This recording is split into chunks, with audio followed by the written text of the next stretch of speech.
Hello and welcome back, everybody. Well, this time we're actually gonna get this game going. Let's go, let's go. It looks like we're gonna have Freritos de la Vega go against Team Ulyss on the other side, and all of the boys are in the lobby right now. I'm trying to swap. There we go. I swapped, and we're waiting for the team pluses for that. Game to start. Also, Abudu Kaka, hello there, sir, and welcome. Good game incoming. I hope so. I do have to say, Freritos de la Vega are ahead with 1 point over Ulyss, and I'm pretty sure Team Ulyss really wants to get this back. Wonder Boy also, welcome, welcome. We do have, and Sun-Tzu, good evening, sir. Go faster. Woo! Yeah, well, I guess we're coming back to the game here. We'll see how this goes, and I do want to take a look at the team roster. So we do have on one side Ulhas with UnderTheGun, and looks like Astikos. No, that's not the correct team. Okay, so well, let's see. Let's split them up into actual how to say teams. Ulhas with Pompi with who this? Why are there two Chucks over here? I think Titiits was one of them. Oh no, Chuck did get doubled over here. Oh, well, and UnderTheGun, like Ulhas UnderTheGun with Titiits and Astikos are coming from Freritos de la Vega. Yeah. Or Pompi. Pompi. Actually, not UnderTheGun. Pompi.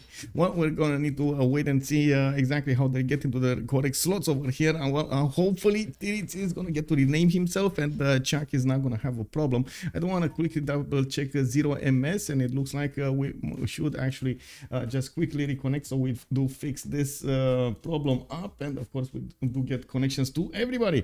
Guten Abend, mein Herr Vice Electra. Welcome. Yes, indeed, we do have a big hype coming up for UnderTheGun over here. Wait, UnderTheGun is from Freritos also, if I remember correctly. So Ulhas, UnderTheGun, Astikos, and Titiits coming up from one side. On the other side, Chuck, Sun-Tzu, Pompi, and Phyrsos. Okay, interesting. I was actually expecting to see Liege in the lobby. Maybe he's incognito somewhere. I don't know. Or maybe he's actually how to say commenting on the game with the Historia. That would be interesting. One of the informations that I would also love to see is the map choice. It looks like they chose Pangea, although I'm not sure if this is going to be remaining. In the playoffs, they usually do choose the map beforehand and not actually take this looking. He is live. Yes, he is. I think he is live. Let me actually double check on his stream if he is actually commenting. I know the Historia was in the game, so now I'm curious if the Historia would be commenting here. I'm curious if he's gonna co-cast with the Historia. I think so, but it looks like that yeah, they are gonna co-cast over there somewhere. Let me actually change the screen over here to quickly double check something else.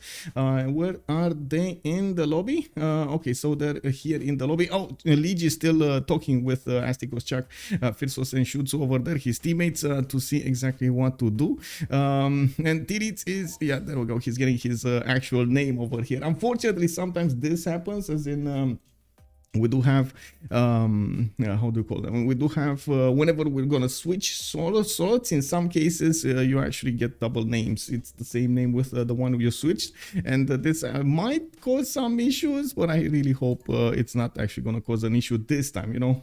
Fingers crossed it's not gonna do it. Well, if I take a look correctly over here, we do have Pangea standard ridges. This is gonna be the Pangea that actually spawns those mountains along the ridges of the continents.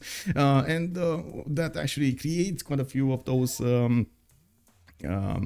one-tile chokes to go through, and at the same time gives you quite a bit of defense, although the players a lot of the times do prefer the other one with more open land over there. It looks like Phyrsos is saying yeah, there we go, active ban phase already started. I think it is Pangea, so I'm gonna put it up on the screen over here so we do know the map type is Pangea SR.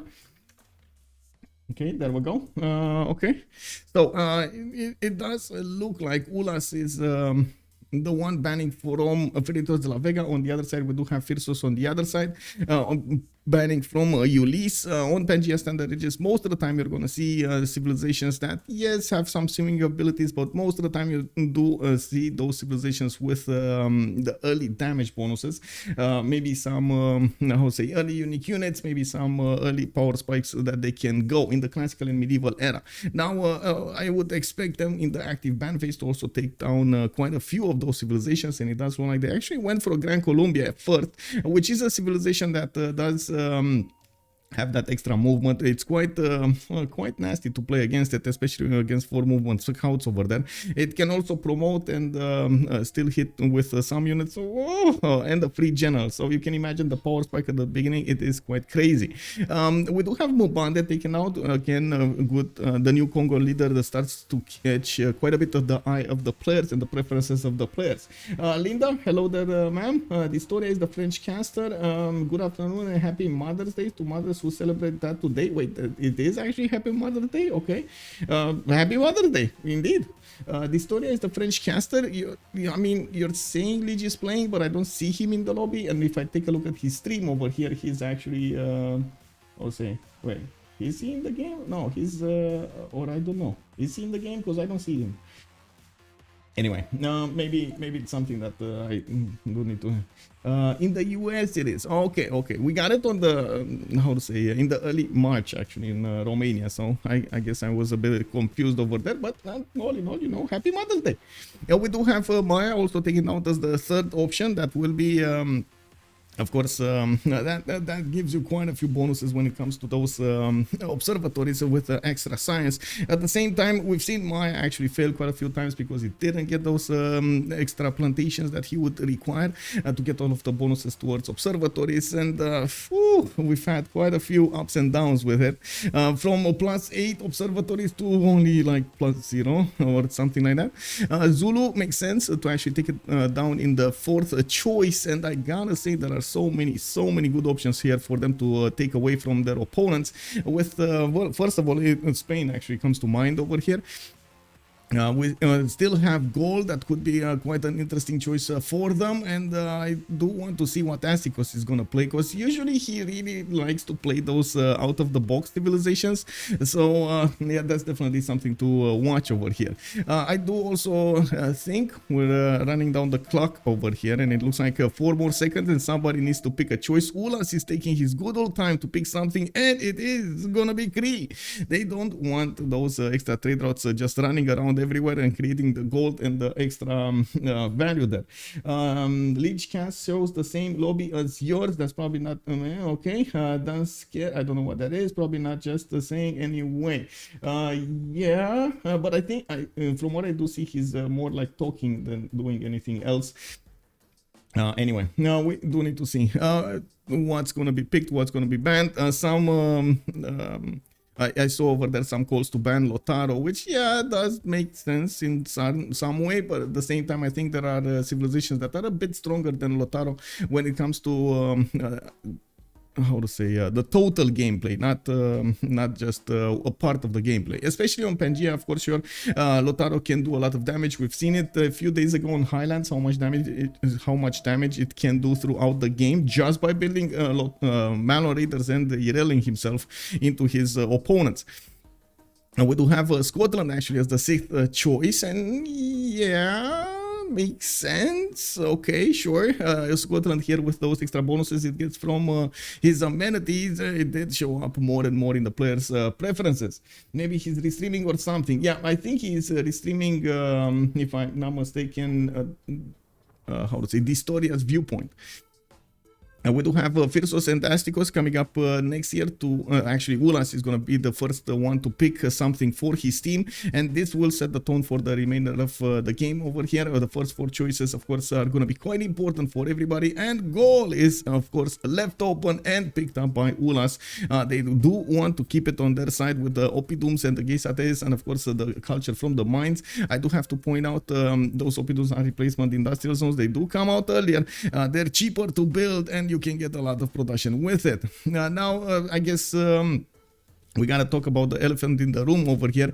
Ambiorix did receive a nerf. It used to actually cause culture bounce whenever he was building mines, which did allow him to acquire a lot of land. Now it is much more expensive to play with him, and I'm pretty sure they're gonna try to get a civilization that does have extra gold at the beginning, so they can actually afford all of those second ring, third ring tiles that he would need to expand. The Oppidums still give him that culture bomb. It was moved to the Oppidum, so if you do place them correctly, you do get extra land from that. Phyrsos is gonna go for Gorgo, pretty good all-around civilization. It does require a bit of work when it comes to the science, but that culture spike is quite good when it comes to the beginning and his Acropolis. Astikos is gonna go for Ptolmeic.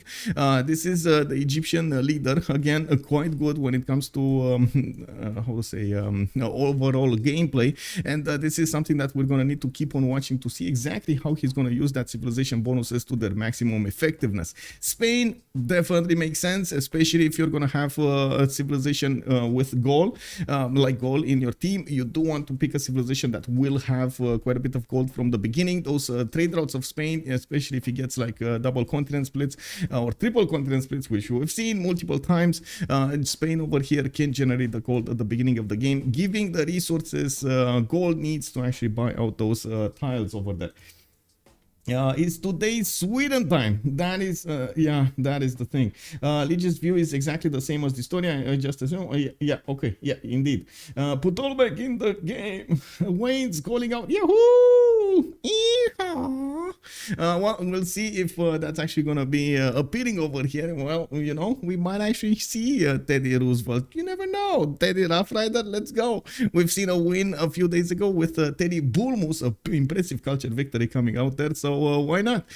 Chandra Gupta coming up over here as the 7th ban, and yeah, this makes sense. I would actually think right now, since we've seen it multiple times in the weeks before, maybe Kingshi Unified also makes his appearance in this game, even though I haven't actually seen it preferred by the CivFR squadrons, so we're going to need to keep an eye on that.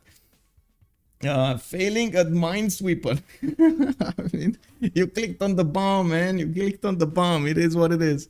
We got Inca also banned. Interesting choice to actually ban Inca. This feels like it's more of a how to say targeted ban. I guess. Well, it feels like they're from the same team. Wait a sec. UnderTheGun really likes to play Inca.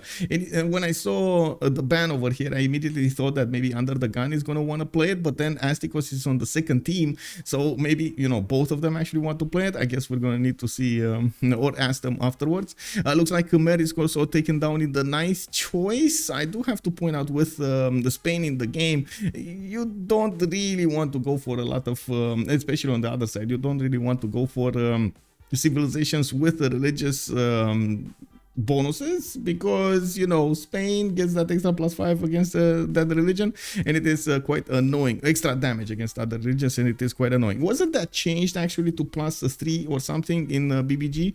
I believe there was a bit of a change over there, so maybe it's not that aggressive right now. It was quite aggressive before. We do have one last band to choose, and it looks like Arabia is going to be the one taken down. On Pangea Standard Regis, you do have quite a bit of time to actually get your sim going, and because of those mountain chokes I was speaking about, the Regis, how they actually evolve on the land and so on, they do give you quite a bit of breathing room to get everything going there. French community values Khmer a lot. The shows again, well, it looks like, and the Sun-Tzu is going to go immediately for Cyrus, the Persian leader. Oh, we're gonna see immortal spam again, guys. Yes, let's go for these immortals. We got Pompi and Titiits coming up next, and then Chuck is gonna need to finish up the draft for Team Ulyss. I do have to point out they do have quite a bit of a power spike from the beginning. Egypt does benefit from the Mariano Chariot Archers, and of course that extra culture that it generates from the Sphinx. We do need to see if and how the land develops there. While Gorgo hoplites at the beginning, extra power from his military policy slots, and Cyrus is gonna get that going. Oh wait, Wait, is this gonna be immortal versus immortal? I see Nader Shah is appearing over here from Pompi. So maybe it is gonna be immortals versus immortals. Yeah, it's +3. Thank you so much, Eddie Coffin, for confirming that. I was remembering something that got changed over there. I guess it did take me a few seconds to correct myself. Titiits, let's go. Let's see what he's gonna do. Looks like Pompi is actually gonna get this going. So I do want to point out immortals versus immortals is gonna be quite a fight over there. It reminds me of how to say of that meme with like two kids fighting each other with both with armors and so on and so forth, and like you know, they're like just kicking them each other, and nothing actually happens over there. There's like nothing being done. Well, let's see if that's actually going to be the case. Neither Shah does have that extra +5 when attacking full health unit, but Cyrus will have all of the time the extra +3 when attacking. Both of them do benefit from the immortal, both of them do benefit from the Petty Desert, the extra trade routes. One of them will have science, one of them will have culture. There's quite a bit of development over there for their empires. Wait, whoa, Peter showing up. Well, okay, I'm worried about this. I'm starting to be worried about this because Peter will require a lot of gold if you play it for the culture. And yeah, I mean, you know, they just don't have that much gold, especially with, yeah, sure, Ambiorix in the game. That's the problem. Philip II and Nader Shah can actually do quite good on their own, especially with the internal trade-offs that Nader Shah has. Not a lot of incentive to go externals here, especially with the extra yields you get. So I don't know, man. It feels like this might be a problem. Of course, yes, you know, it kind of depends on how you play Peter. You can try to go for a lot more commercials, a lot more trade-offs, maybe some hybrids. You can generate the gold if you want to. This is Civ. There's a lot of flexibility throughout the game that you can actually do whatever you need to be doing in the game. Now looks like Chuck is gonna be the last one to pick something, and Amanitore. We got Nubia showing up. Oh, Pitatis. Let's go. 20% production towards all districts with that pyramid, with the Nubian pyramid adjacent to the city center. It gets +40, and we do have the 30% production towards ranged units, which is amazing, especially if you start building up those Pitatis everywhere. I do have to point out it is dangerous to spawn next to somebody like Nader Shah over there, even with those Pitatis. Yes, they're strong, but I think the Immortals will be stronger. Nutrition intense. Bonsoir, monsieur. Bienvenue, Pauline. We don't know where Pauline is. I don't know where Pauline is, but I guess we can keep on asking, and maybe she's gonna appear at some point. Also, Nubia for Astikos. Yeah, maybe. So who's gonna play? Who's gonna play what Civ? Let's see. First of all, I do want to take a look at 0 MS, and then we're gonna take a look at the Civs. Okay, it's fine. We got Pompi on Nader Shah. We got Phyrsos on Cyrus. They're gonna fight for those generals by the looks of it, and I do believe merchant points. Astikos, Cleopatra, Ptolmeic, but he does have, I guess, a choice to switch. Sun-Tzu did also choose Cleopatra, Ptolmeic. So, oh, actually, Chuck moved in on his slot. Okay, and what is he gonna go? Gorgo. We got Gorgo. Okay, UnderTheGun on Peter. We do have Sun-Tzu on Cleopatra, Ptolmeic, Ulhas on Ambiorix, Titiits on Philip II, and Astikos on Amanitore. Yeah, okay, let's go. More Astikos, let's go. I gotta say, two players here from this lobby, they do really like to go for out-of-the-box strategies, and we're gonna need to figure out exactly what they're gonna go for and how they're gonna want to play this. We did ready up, we checked if 0 MS is anywhere. It's fine, it's all good, so we can actually go for this. I do want to double check the map. So it's Pangea Standard Ridges, right? Pangea Standard Ridges. It's fine, it's fine. World Age New. Time running down. 5, 4, 3, 2, 1. We're gonna go in and we're gonna load into the first map. Let's put on the screen over here also this prediction for how many remaps. We got a submission period of 5 minutes, and you, the viewers, have the choice to get more points. If you correctly predict the outcome of this remap vote over here, there will be 2 tokens, 1 for each team. We're gonna pause at turn 8, and they're gonna actually get to choose what is going on there. Also, hello there, Krupek. Good evening, sir. Good luck to Doritos de los Vag. I don't. Okay, I'm not sure exactly what that is, but Doritos de la Vegas, I guess. Ave Machiavelli. Hello there, sir. Good evening. you're not predicting anymore. I mean, you know, if you're not in the game, bro, you can't win, bro. That's how it is, you know. If you're not in, you can't win. Let's see on the west side over here.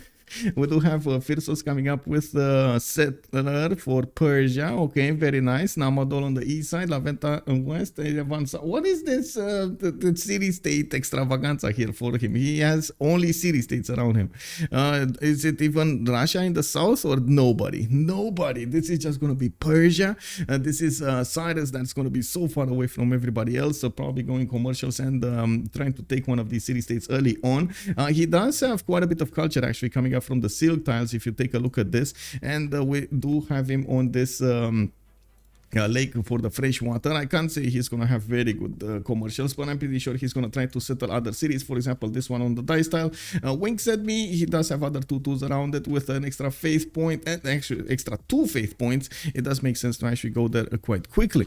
We're not playing with BCY. This is something that actually has been a subject of debate in the last few weeks, or I should say in the last week. The CivFR community does not want to play with the current choices for the BCY, while everybody else does want to play with them. So a lot of extra tension over there was created. I do hope we're gonna have another option implemented that actually came down from CWC discussions over there between the team captains and the ambassadors. They figured out that, hey, if you actually have to base all of the time on your spawn, regardless of flatland or terrain, you just get the extra yields from maybe possible resources there, but not more food, just like extra gold or culture or faith and so on and so forth. That actually makes sense. That might be actually the middle way between all of the communities. So we're gonna run another vote tomorrow. We're gonna see if we got more options there, and then we're gonna see if BBG is gonna implement it. The Mazda-chan, hello there, sir, and welcome. Love it when you say extravaganza. Yeah, well, yeah, with the accent, yeah. Okay, thank you. Auckland, Spain interaction. Wait, did you see Auckland, Spain somewhere? Yeah, I mean, sure. We're gonna see each of the players here. Let's see, Aduatuka, Ulhas is actually going to be to the southeast of his ally over here, Phyrsos, and by the looks of it, actually, wait, that's his opponent. That is his opponent. Okay, Gaul might actually be on the wrong end of those immortals. We do have Aduatuka with one of these geothermals. He's on a continent split, left and right. By the looks of it, he's also going to have a few +4 Opidums. I actually see quite a few of them. Okay, a +4 here, a +4 here. Not bad. Another +2 over here, +4 here. Actually, there are quite a few of them for him, quite a few resources for him to get those Opidums with a higher adjacency, which is actually quite important. If you have those districts, you might as well get the extra production from them. I do have to point out the Opidums do get the extra adjacency from the quarries improved. That also includes, of course, gypsum, for example, and at the same time, they do get the extra 2 adjacency bonus from strategic resources. Well, you gotta actually get those quarries worked. It's not just you put them next to stone tiles and they're gonna get +4s. You actually need to get the builder there and improve them. So we're gonna see the challenges that Ulhas will face, and we're gonna need to see how he's gonna adapt to this land. To the northeast, there is also Pompi, and Pompi is going to be the ally of Ulhas. Looks like Pompi is going to hold the front line over here. To the north, he's going to have Egypt, and to the southeast, he's going to have Madrid. That's going to be his ally, so pretty good overall. Madrid at least will have somebody to trade with. Looking at Pompi's spawn here, he does have a choice to go for a 2-2 if he wants to in the south, even though I'm not so sure that would be his first choice. He has no other 2-2, and working on 1-3 from the beginning might not be the best choice. To the north, if he goes for the 1-3, he's going to have a 2-2 base anyway, and he's going to have other 2-2s to work around it.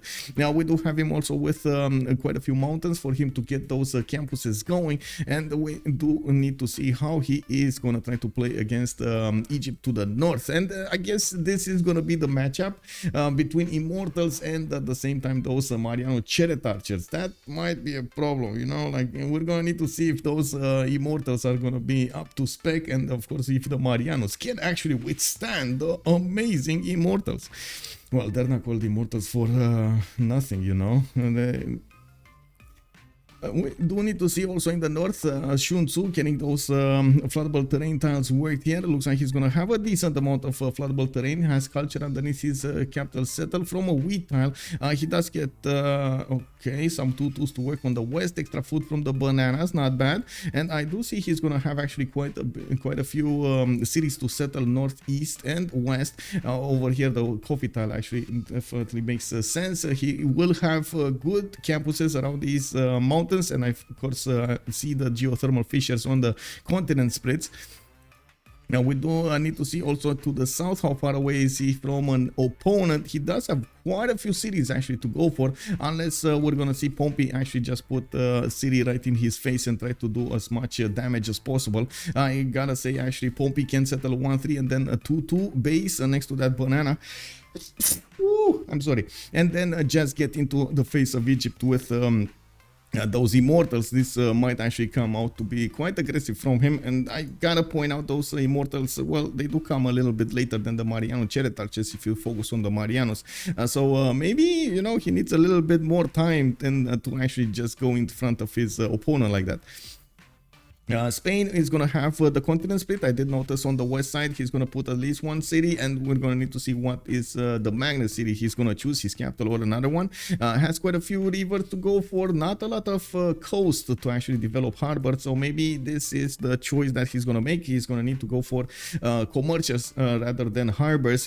Well, I guess 3 cities at least other than his capital will have harbors, and then the other ones commercials.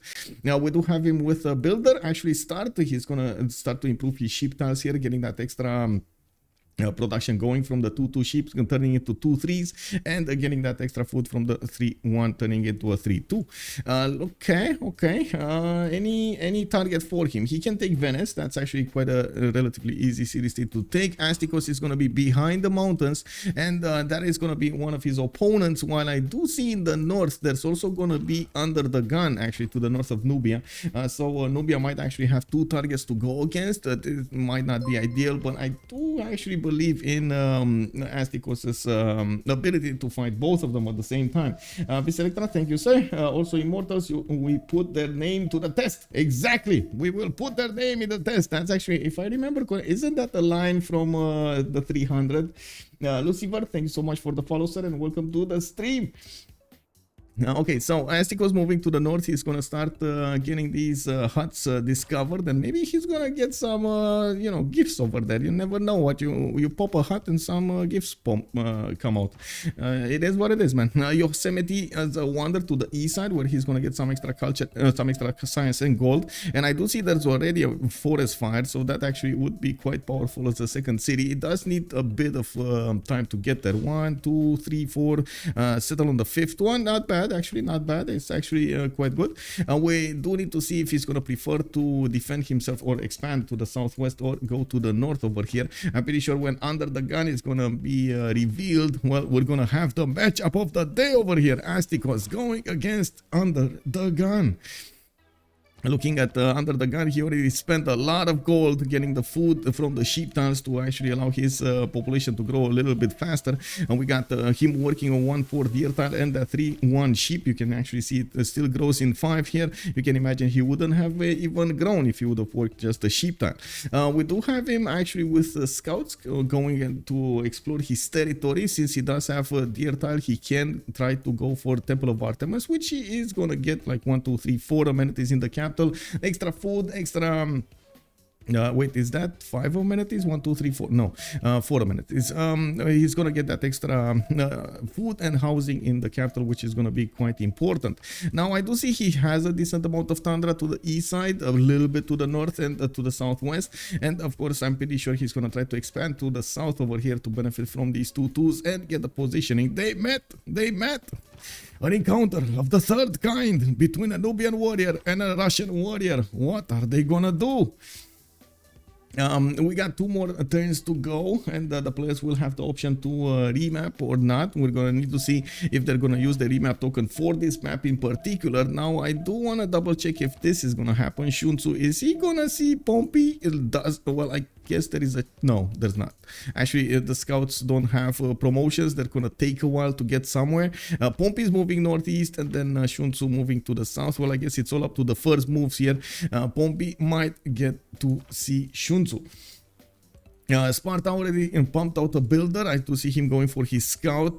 He's getting his extra production on his sheep tiles, and by the looks of it, he's gonna be quite far away from everybody else. So on one side we do have Persia, very far away, and on the other side we got Phyrsos, Shah, very far away from everybody else. Greece will get his acropolises down, will get that culture, great people, and so on acquired. So we're going to need to see if he is gonna be the one later on in the game who's gonna take out everybody with just, you know, fascism tanks casually bumping against everybody and taking them down. We do have him starting up on his settler. Looks like he has Ha Long Bay to the east side. I gotta say, Chuck at some point he was notorious. Well, notorious. There was a game where he had Ha Long Bay like 6 tiles away from his capital, and he could have gotten a golden age just by taking it, but he didn't. So just by watching, he never discovered it, and he was like, oh my god. Wait, we got a VIP over here. Hello there, Ox Daniel. Thank you so much for picking up. Oh, wait.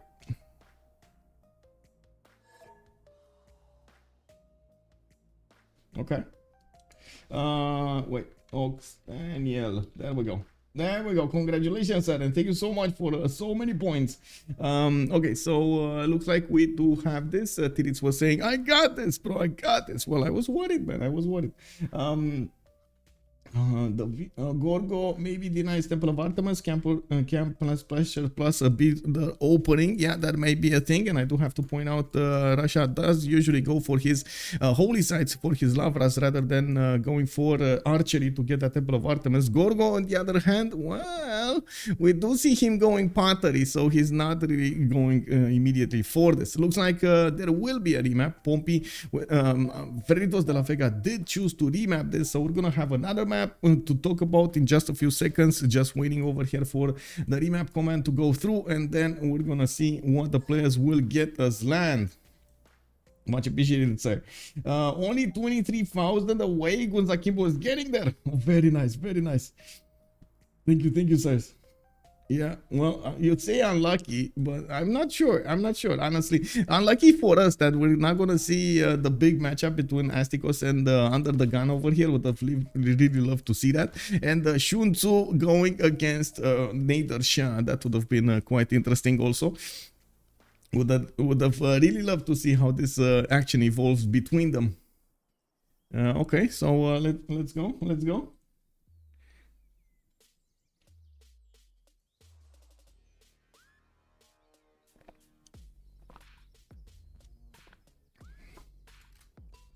Loading. From Please the wait. first stirrings of life beneath water.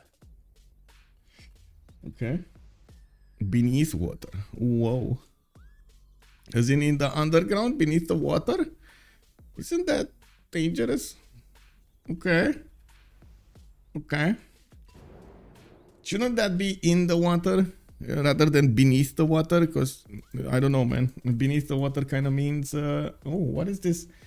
What is this Pangea looking at? Is it like an elephant type of Pangea over here? Guys, what is this? Is this a rabbit Pangea with a hole in his side or something? This is a much more interesting map. Yeah, I mean, this is going to put them to the test over here. Yeah, well, I guess we're going to see if they actually want to get this going. Phyrsos does have a coastal settle, and it looks like he's gonna be on a coast that nobody's gonna be in. I don't see anybody on the outer coast. No, there is not. And we do have Persia on the other side, but it's not coastal. Phyrsos is gonna have a few rivers to go for, to the east side and to the south, and by the looks of it, we do have him with quite a few cities before he's gonna end up fighting somebody. Well, I gotta say, on the east side, he does have Philip II over here, and Philip is gonna be relatively close. He's gonna be incentivized to go to the south with another city for that extra continent, and he does have a +4 campus over here next to the mountains, the 2 mountains, and that geothermal fissure. By the looks of it, he can also settle the inner pond over here, you know, well, I guess where the rabbit actually got shot.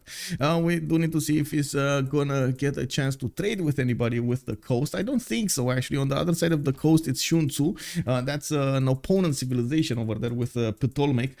In the north, he does have Ulhas, and again, well, I guess that will be an ally. I find it extremely unlikely that Ulhas is gonna put a city on the coast, but there, you know, there is a possibility. Those external coastal trade routes are extremely juicy, and the players really want to go for that. Let's take a look at his spawn. 2-1 base underneath, 2-2s to the north over here. Does look like he's gonna get to the east side quite a few settles, rivers and so on, but mostly he's gonna be wanting to stay on the coast. Shouldn't have a big problem to actually settle the inner pond. Yeah, there we go. Sun-Tzu is actually moving away from it, and we do need to see if Egypt over here is gonna try to get a religion at some point. That would be funny. Atuka in the north kind of rolled this pawn. Did it? No, it's fine actually. Mount Vesuvius, man. Mount Vesuvius. What happened to you, Mount Vesuvius? Oh my god. Oh, I'm just gonna screenshot this. Yes, one single tile to work Mount Vesuvius. Oh no. Yeah, sad Mount Vesuvius over here, unfortunately. Atuka getting his extra gold from May style. Looks like in the south he's gonna have actually 3 locations that he could put oppidums. +4 over here, a +4 over here, and another +4 to the south. He doesn't have a lot of stone, but in the first city, in the other cities though, he is gonna have other +4s, and I do see a +6 actually between those 2 horses and the stone. And that's not bad actually, not bad. Initially I thought he actually low rolled, but maybe I was a bit too fast on the trigger over there, on my opinion. We do have him with multiple other settles. Doesn't actually need to worry about anybody, unless of course you do see Persia just trying to swim a few horses to him. Instead, I'm pretty sure Persia will try to fight Spain for the game. Now we do have in the north actually also UnderTheGun, which is gonna be from the same team. UnderTheGun this time is gonna have much more peaceful game. We do have him getting a builder up, getting some fish in the capital is gonna be giving him that extra food he needs over there. And you do see he did actually get it in his borders, a 3-1-1 that's gonna turn into a 4-2-1. We do see him with a decent amount of copper tiles around his capital. I guess he does have also salt mines over here to the south and to the west side, and the blizzard. No, the blizzard. I mean, you know, might as well get it at the beginning so you don't actually get it later on in the game when you have built a lot of sim, because it will destroy everything. It is what it is. We do have UnderTheGun exploring the west side. He's not gonna have scout from the beginning because he's going builder. Maybe they're gonna choose to give him some gold so he can actually get a scout out to the south over here, protect that upcoming settlement. Looking at Ptolmeic, a decent amount of not only resources but also these floodable terrain tiles coming for him. Pretty sure he's gonna settle the rice next. He's gonna be 3 tiles out with the northern city, but 4 tiles out from the western pond, so battleships are gonna have a hard time attacking into him. He does have a lot of shops coming in the capital and in the southwest, and by the looks of it, a decent amount of rivers. Not that much floodable terrain other than his capital and second city over here. So yeah, I guess we're gonna need to see how he's gonna try to evolve this. We do have to the southeast actually Chuck, and by the looks of it, they could set up some coastal trade. Oh no, they can't actually. It's too close. Chuck City is too close to this pond. He's not gonna get to go there. Oh, he can. He put a city here, put a city here, right? They can. I guess it's all up to them to see if they're actually gonna go for that extra mile over there and try to get the gold generation going. Egypt already gets quite a bit of gold, so I wouldn't be worried about that on their team. On the other team, though, I'm very worried about the gold generation. Maybe that's just me, how to say, worrying about nothing, but yeah, gold generation does seem like it's gonna be at a premium. And we do have Sparta with 3 2 bananas in the capital, 2 other tiles in the south. Looks like more of these iron tiles on the east side there, and it does seem like we're gonna have whoa, the sun actually popped up. We're gonna have geothermal fishes for him to get some extra adjacency towards campuses, okay, and a decent amount of mountains to the east side. Northeast, let's see, Meadow. Astikos is gonna be relatively close to Gorgo, but also relatively close to Persia. Oh, we're gonna see this. We're gonna see Nubian Pitati archers going against Pompi. Wait, Nubian? Yeah, they're from other teams, right? Amanitore on one side and then Nader, Shah on the other side. Oh, this is gonna be interesting how they're gonna actually play this out, if they're gonna keep this map. We only see Astikos has a lot of gold coming out from these cocoa tiles. He's gonna have 1, 2, 3, 4 of these tiles to not only improve but also work with the plantations. We do have him with a few deer tiles in the capital to the south, not very good ones, only 2 2s, and I do see he's starting up his settler after he did build his second scout. I do also notice a lot of geothermals, a lot more geothermals than we see next to Persia cities, and of course he's going to get a lot of adjacency towards his campuses. A +4 over here, rainforest, geothermal and mountain, another +4 over here, another +4 over here, another +3, like so many good ones that are going to be allowing him to get that extra science he needs against Nader Shah. Second settle possible on the cocoa tile to the east side between him and Vilnius. He's gonna have the opportunity to probably take that city state as well. Pompi is over there, and we're gonna also need to see what kind of fight is gonna evolve.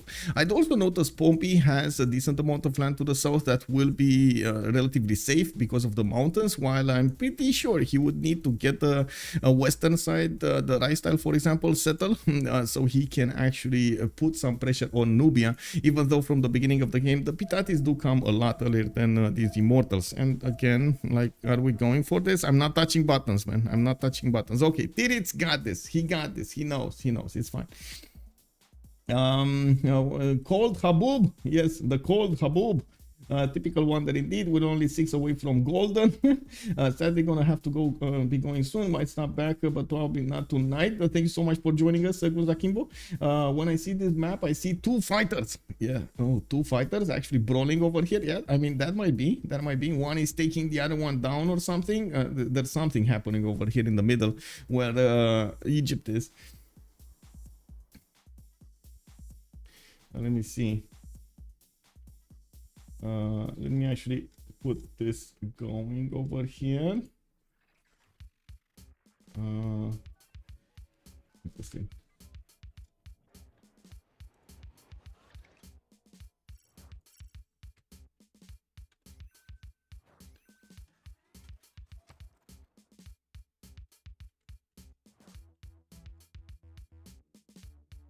Okay. There we go. So we got this going. We got only one remap for this game. Pangea standard ridge is coming online here, and we're gonna see the big matchup between Astikos, Nubia, and Persia Pompi. I do wanna choose the outcome of this. It's gonna be one remap, and it looks like somebody just high rolled the 14,253 points. We do need to also put up the team labels on the screen here, and we're gonna go through the spawns one by one to take a look at the early moves and choices. On the left side, we do have Team Ulyss. Oh, ooh, actually, I don't know how I did that. Okay, Team Ulyss over here coming up, and then on the right side, we're gonna have Freritos de la Vega. I'm just gonna put them with Freritos because the Freritos de la Vega is way too long. I know they like long names, man, but it's way too long.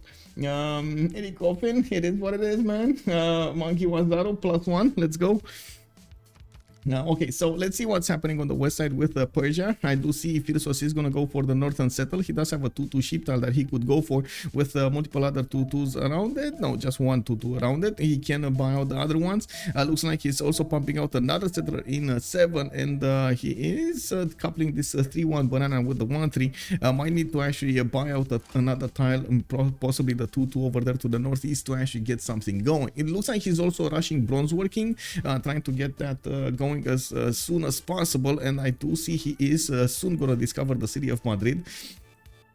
He did choose to move to the south with his warrior, and I think he actually knows about this bay. Indian Ocean? No, he doesn't actually. This is not going to be next to Spanish territory, so he doesn't know the name. He's not giving him any kind of extra bonuses there. I think this is actually Persian. Isn't it more closer to Persia than it is to Spain in the world map? We do have Pasagarde coming up with iron to the south. Looks like a flood just hit his southeastern tiles, and he's gonna get some extra fertility for that. Not bad, not bad. That's quite a bit of food there generated. But isn't this? Oh my God, he lost the population. I think he lost the population, guys. He was on 2 pop working on a settler, right? Oh no, Oransi, bonsoir, monsieur. Yeah, well, he does have also horses to the east side. Second ring, relatively cheap to acquire. He's not going to be happy about this, by the way, losing a population and not getting to work his settler.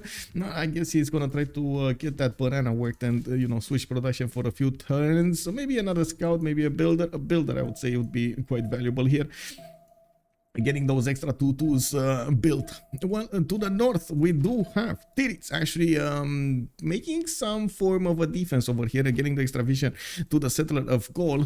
Gaul is just going to settle in place, and I guess we're going to need to see how he's going to get those oppidums going. We do have him with a decent amount of stone tiles horses here. Does he even know about horses? He's going, let's see, he's going bronze working, and I don't see the horses getting the extra yields, so I don't think he knows about the horses there. Now he does have also oppidums in the south, and bronze working will allow him to actually get his oppidums down on this rainforest. And there's a forest fire to the west of Aduatuca, and I do see he just improved his mercury tile. He's gonna get an extra amenity there and some extra points of science from this tile. Getting another settler in 3 turns, and I do see he's benefiting from iron in the 3rd ring of Aduatuca. Unfortunately, well, Mount Vesuvius is just gonna be such a sad wonder. It is what it is. Oh, forest fire starting to get that extra fertility in, getting that food, and we're gonna need to see the production as well. To the southeast, we do have Titiits actually going on the other side. He's gonna go east side first, and gonna get closer to not only Yerevan but also to Akhetaten and Rakedet, his opponent cities, and we do see him getting another settler in 3. That is also gonna be another continent. It is a bit more rich when it comes to coastal resources, especially those turtle tiles. Giving him the extra science points from the beginning would be quite nice. Some also geothermals and mountains that I can see for his districts, and we do need to see if there's ever gonna be some kind of trade routes being created over here between him, Gaul, and or Russia from the north. We do have him with a 2 tiles away horse to the north. In the second city, he doesn't have any strategic resource by the looks of it, or early one at least. He does have some oil tile for later on gaming. We do have an iron also 3 tiles out from Madrid to the north, which, yeah, I mean, it is kind of, you know, expensive over there. We'll see. Good thing is on this team we actually have a little bit of gold problem, so we're going to need to see if he's going to choose to keep it for himself or give it to his allies. I don't know why I said good thing. I was thinking about the other team. This is not a good thing. I'm sorry. Not a good thing, not a good thing. It's actually a challenge. We do have Russia, sorry, started up with its river goddess, getting the extra amenities for his lavras, and at the same time the faith and the housing. We do have him getting also another lavra down from his second city. I do see him working the 131 silk tile. He's growing quite slow over here. He does have a 2-3, but he's preferring to get that extra culture to discover those civics much faster. Of course, Russia from the beginning is not really getting his monuments down, so culture is at the premium. I do see, of course, this blizzard actually improved these tiles, getting them quite high in production there. Not bad, not bad. We do have him for getting his lava also from his capital, and did improve 1 mine over here, getting a 2-3, not bad. I has iron in the second ring, and I do see his horses again are disappearing from the map here. He doesn't actually have a single horse tile throughout this territory. How is this possible, man? A single horse? I mean, I know they're not, you know, they don't spawn in tundra, but come on, man, this is like a grassland, plains, like no horses anywhere. Do you see horses? I don't see horses anywhere.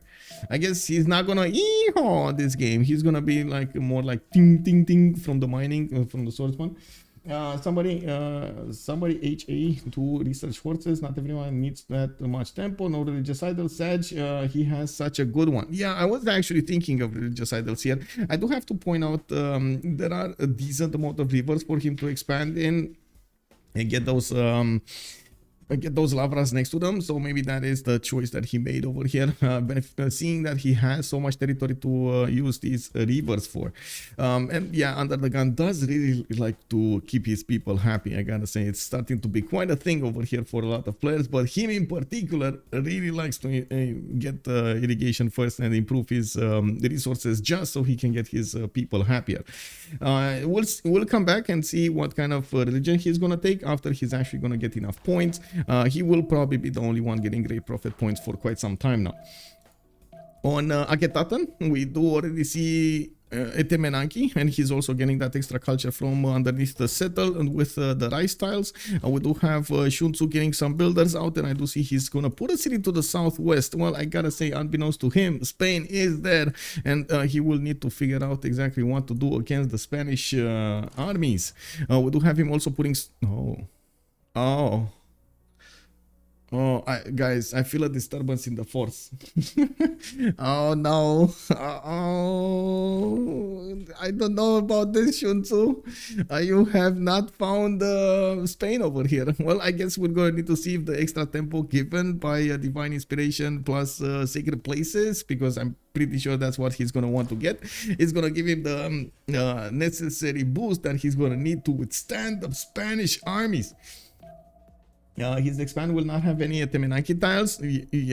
Well, he's gonna have a few of them, but yes, you're right. He's not gonna have a lot of them. I guess he's just building it for the extra phase generation, and that's it. Yes, it did get nerfed. It did get nerfed from +5 to +3, but still, that's an extra +3 that you get against your opponents, right? And with the missionaries that you get and so on. Wait, it's bugged? It doesn't work? Wait, it doesn't work at all? Like even the +3 doesn't work? It's still +5? Oh, I have to say the disturbance in the force just got heavier. You can see the waves over here. Boom, boom, boom. That is gonna be a problem over here. We're gonna need to see how Egypt is gonna get himself out of this. Okay, very nice. We do see multiple tutus for him to work for. 3 3s in the capital. He's getting a lot of yields from a forest fire that actually came through and gave him extra fertility over here. Might have lost a popper. I guess it was too late to remap. We do have him with iron in the 3rd ring to the west side, and I do see his horses are going to be actually a bit too far away to handle. 4th ring to the south of Rakedet, 3rd ring from Abydos. Abydos did settle on a gold tile here, a Coco, so he's gonna get an extra amenity and will get that extra gold per turn. Not bad. I also see Spain is just waiting to actually improve his turtle tile next turn with the builder. Looking at Greece over here, he already has 4 cities. 4 cities. Everybody else is on 3. He's on 4. We do have Chuck over here getting his traders. He does have his exploding volcano here. Didn't actually pick up a pantheon yet. And we do have Chuck on 9 science and 5 culture at the moment. It looks like he's also going to benefit from 2 iron tiles on the east of his capital. 1 in the 2nd ring, 1 in the 3rd ring. I do see horses next to Athens, and I guess, yeah, he did actually settle that tile. That is an ivory tile. He's getting an extra amenity from that also. Some extra science points actually did get delivered from the volcanic ash over here, just developing the volcanic soil next to the volcano. And Mycene is starting up on his monuments, a 3-1 cattle tile. Okay. Fertile already improved, so he does have happy citizens over here in his capital, at least in his other cities. I guess Mycene is a bit too tall for population over there is eating too many amenities. Well, it is what it is. You can't make everybody happy. You try, you can definitely try. You can't make everybody happy. Let's take a look at the northeast over here. Nubia did actually see Persia. Tarsus did get settled over there right in his face, and I do see God of the Forge available for Persia. Oh, Oh, big boy. You can see where this is going, right? You can see where this is going. Well, we do have Nuri coming up with holy site. Oh, it's Monasticos again. Well, I guess we're gonna need to see if that's actually gonna be that good. Now we do have him starting up with a few builders, getting his things improved, and I guess he's gonna try to get at least one Nubian pyramid there to get that extra faith, getting a faster pantheon. We do have him with a meadow, actually with an iron tile there, and that's gonna be the closest city he has to Tarsus at the moment, and we do need to see if he's gonna build one of those how to call them, holy sites from the capital, or just let his northwestern city get it. Well, maybe there is some truth into this. Maybe he does want to get something like Defender of the Faith to get an extra +3 on his units. You know, that is that possibility. This might actually slow him down a bit too much to withstand the Persian incursion. I'm pretty sure Astikos is going to be quite aggressive here. We do have Pompi. Pompi is going to be quite aggressive. We got him 2 turns, guys. 2 turns from iron working, and he did develop his iron tile. He has a warrior very close to Tarsus, so he can just improve that, upgrade that, and get that going. A bit of a problem with the gold here, and they're going to need to spend quite a bit of gold for that. I guess we're going to need to see if this is going to happen. It says +3, but it's +5. Pizzaro, good evening, sir, and welcome. Also, wait, Sugarman 492 did say something over there. Is there going to be another vote bet possibly on this game? Yes, sir. There will be a vote. Also, Rupert Fed, show production, please. There we go. You saw it. Big C 4 and 2 of them already for pop. Well, yeah, that is so fast. MS Dollar, hello there, sir. Athens is gonna be like a goated Hui city. I love how entire team Ulyss is feeding the Spain +5. Yeah, I mean, we're going to need to see if Spain over there is going to be so strong to go against everybody.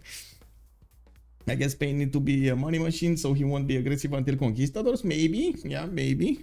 We'll see. That's something that we'll need to let the players decide.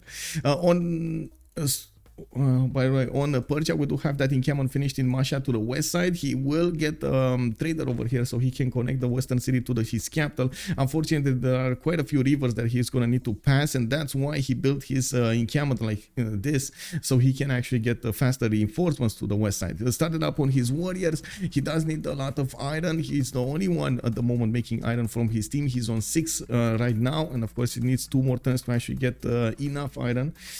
Actually, wait a second. Weren't these immortals changed at some point? They required less. No, cost 10 iron, so they require 5. They require 5, right? 5 iron, so he has enough for soon for 2 of them. Okay. We do have encampment training projects going on. Mestol is also saying until battleships are manas, KW, yeah.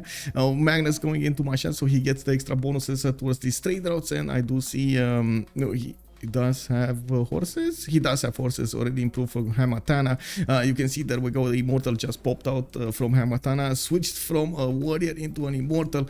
He's gonna soon not only gonna have the +5 from the general from the second project after the second project finishes, but also quite a few immortals coming out. I don't think he wants to use the gold of his teammates to get that going. And I gotta say, Astikos is barely getting archery. He's 5 turns away from archery. His choice of going for holy sites did actually slow him down quite a bit. He doesn't have a lot of yields, only 5 science and 3 culture. It takes him quite a bit of time to go there. Now, there are a decent amount of chops also in the cities of Persia to get those chops going for his units. We're going to need to see if these builders are going to choose to go for more strategic resources improvements, or maybe something that gives him era score points. No, he's fine. He's 20 out of 19. He's going to get the immortal anyway. So we got 7 more turns until the next era. That's fine. We do need to bounce around the map and see exactly what the next moves are. And I do have to put up, I do want to put up the prediction for who is gonna win this game. On one side we do have Freritos de la Vega, and on the other side we got Team Ulyss coming up with a 30-minute submission period. You can actually choose to put your points in either team. We're gonna need to see if you're gonna get the prediction correct. If you are, you're gonna win more points. Let me actually switch vision over here because we finished with that. Lyosha, hello there, sir. White Tarsus is half HP because there was a flood and the city got damaged by the flood. Of course, the first immortal comes out. I do think he's gonna still try to put that immortal right in the face of Nubia to force him to get defensive units out and try to do something about this. We do have Goddess of Festivals as a pantheon also for Nubia. On Gorgo, we got the Goddess of the Hunt. He's gonna get that extra food and the gold for his camps, and you do see he does have quite a few camps actually improved. You know, he's gonna need to get that ivory going, and I do see him prioritizing going for commercials and not going for Acropolis fast. That makes sense, and we're going to need to see how he's gonna get his next moves going, and of course where is he gonna want to end up in the game. More simming, more warning, and so on. We got a first religion also. Looks like Amour. Well, this isn't this love or something. That's what it means. Divine inspiration. All one wonders provide the +6 faith. Sacred places +2 science, culture, gold, and faith for his city following this religion that has a world wonder. That's the reason he's actually building more wonders here. He's gonna get the Temenanki soon. Although I gotta point out he didn't actually spread that religion to the second city yet, and he will probably require Moksha in the city of Rakedet to help him do this spread. It takes quite a bit of time to spread it without it. Okay, let's see. City Patreon Goddess coming up from Titiits. He's gonna get his harbors out with that 40% off. I do see Magnus being plugged in Madrid. He does have, oh, did I go for the extra tile over here? Interesting choice, man. I guess he does want the tile, the next one to be on the ivory tile or something, the next city. It is what it is, and well, I guess he's gonna have one trader with the double bonus and one trader with the normal bonus. In the north, we do have also stone circles chosen by Ulhas. He's gonna get not only the culture because of his civilization bonus, leader bonus, but he's also gonna get extra production on each of these improved quarries. You can see he did actually go for quite a few of them and did get his +4 in the capital city, Tervana, another +4 over here, and I do see Novio Durum is working on one. It's only a +2 now, but he is gonna get this builder to improve the stone tile, not only getting the extra benefits from that tile, but also increasing the Opidum's adjacency. Not bad, not bad. We do see also Magnus being plugged into Duatuca using eternal trade routes here, and Pinga in the second city. I do have to point out Pembrashev voice is probably going to be his choice for Golden Age option, and we're probably gonna see him try to get that science alongside the culture he's making from his not only improved mines but also his districts. We did have somebody actually, Phyrsos over here with the other Persia getting his triple encampments down. It does look like he's going out for blood here, and Titiits might be on the wrong end of it with Ulhas at the same time. We do have them actually trying to stop the second iron tile from being put down. Looks like also Titiits does have a scout moving into the south of Pasagarde to see if he can actually pillage one of the mines over here, especially this iron mine is gonna be quite juicy.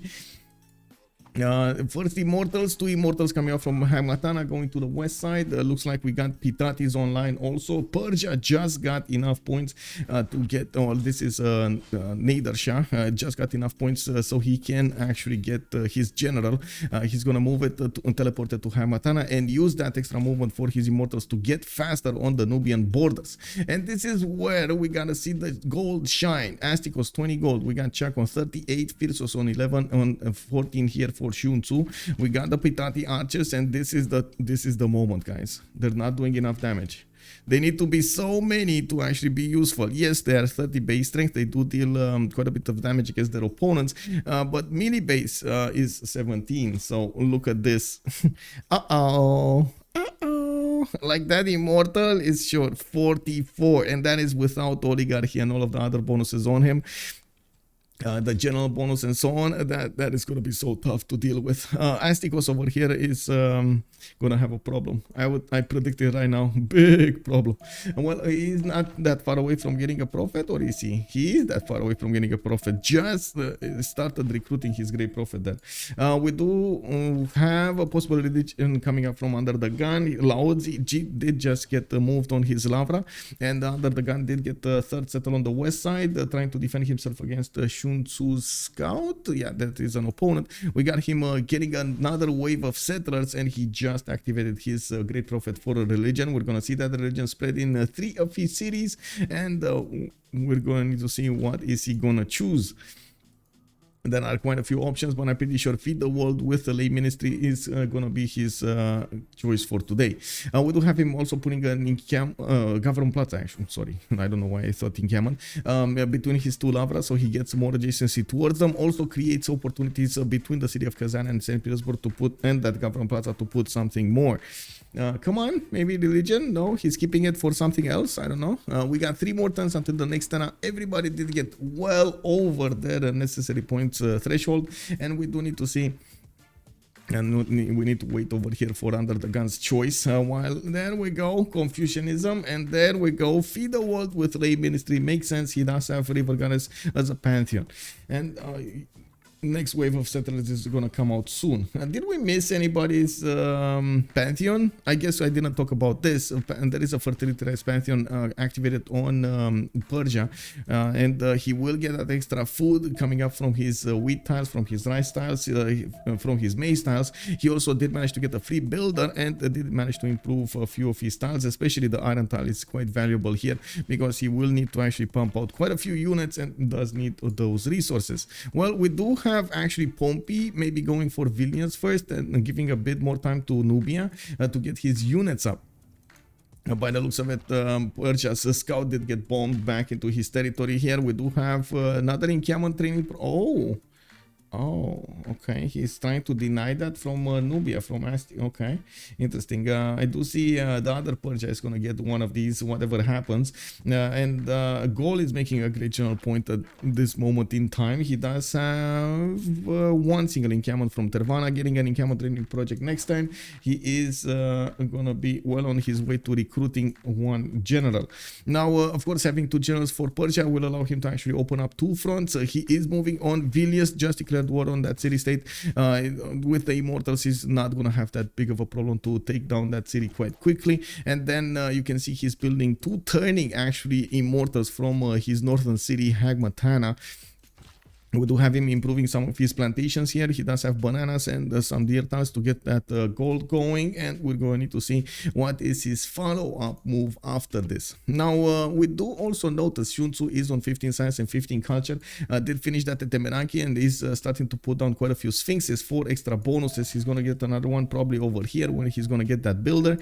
Ketatan does have Governor Liang bonuses, and he's going to get the extra production not only from Temeraki but also from that governor. You can see the 4411 capital. Oh, that's amazing. 23331 also.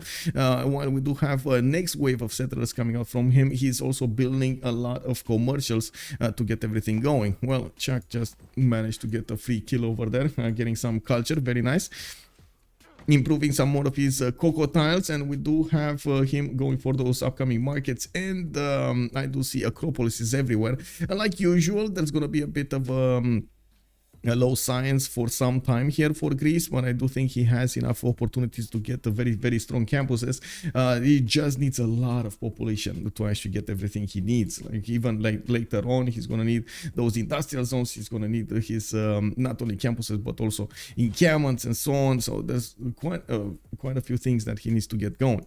Vilnius is probably gonna be taken down the next turn, and that actually opens up the border to Astikos. So we do have more immortals joining up. 1, 2, 3, 4 immortals are going to be on the job there, and I do see Pompi is actually chopping down even maize to get the extra gold that he needs to upgrade. Oh, actually he got a trader with the extra gold. Very nice investment over here, giving him that extra science and the bonuses of Magnus towards the city of Mashhad. Some extra gold as well. Not bad. It's just a tiny gold. It's fine. And we do have also him with a decent amount of campuses if he wants to go for them. And like I was mentioning earlier, there's a lot of land over here protected by mountains, even against Chuck.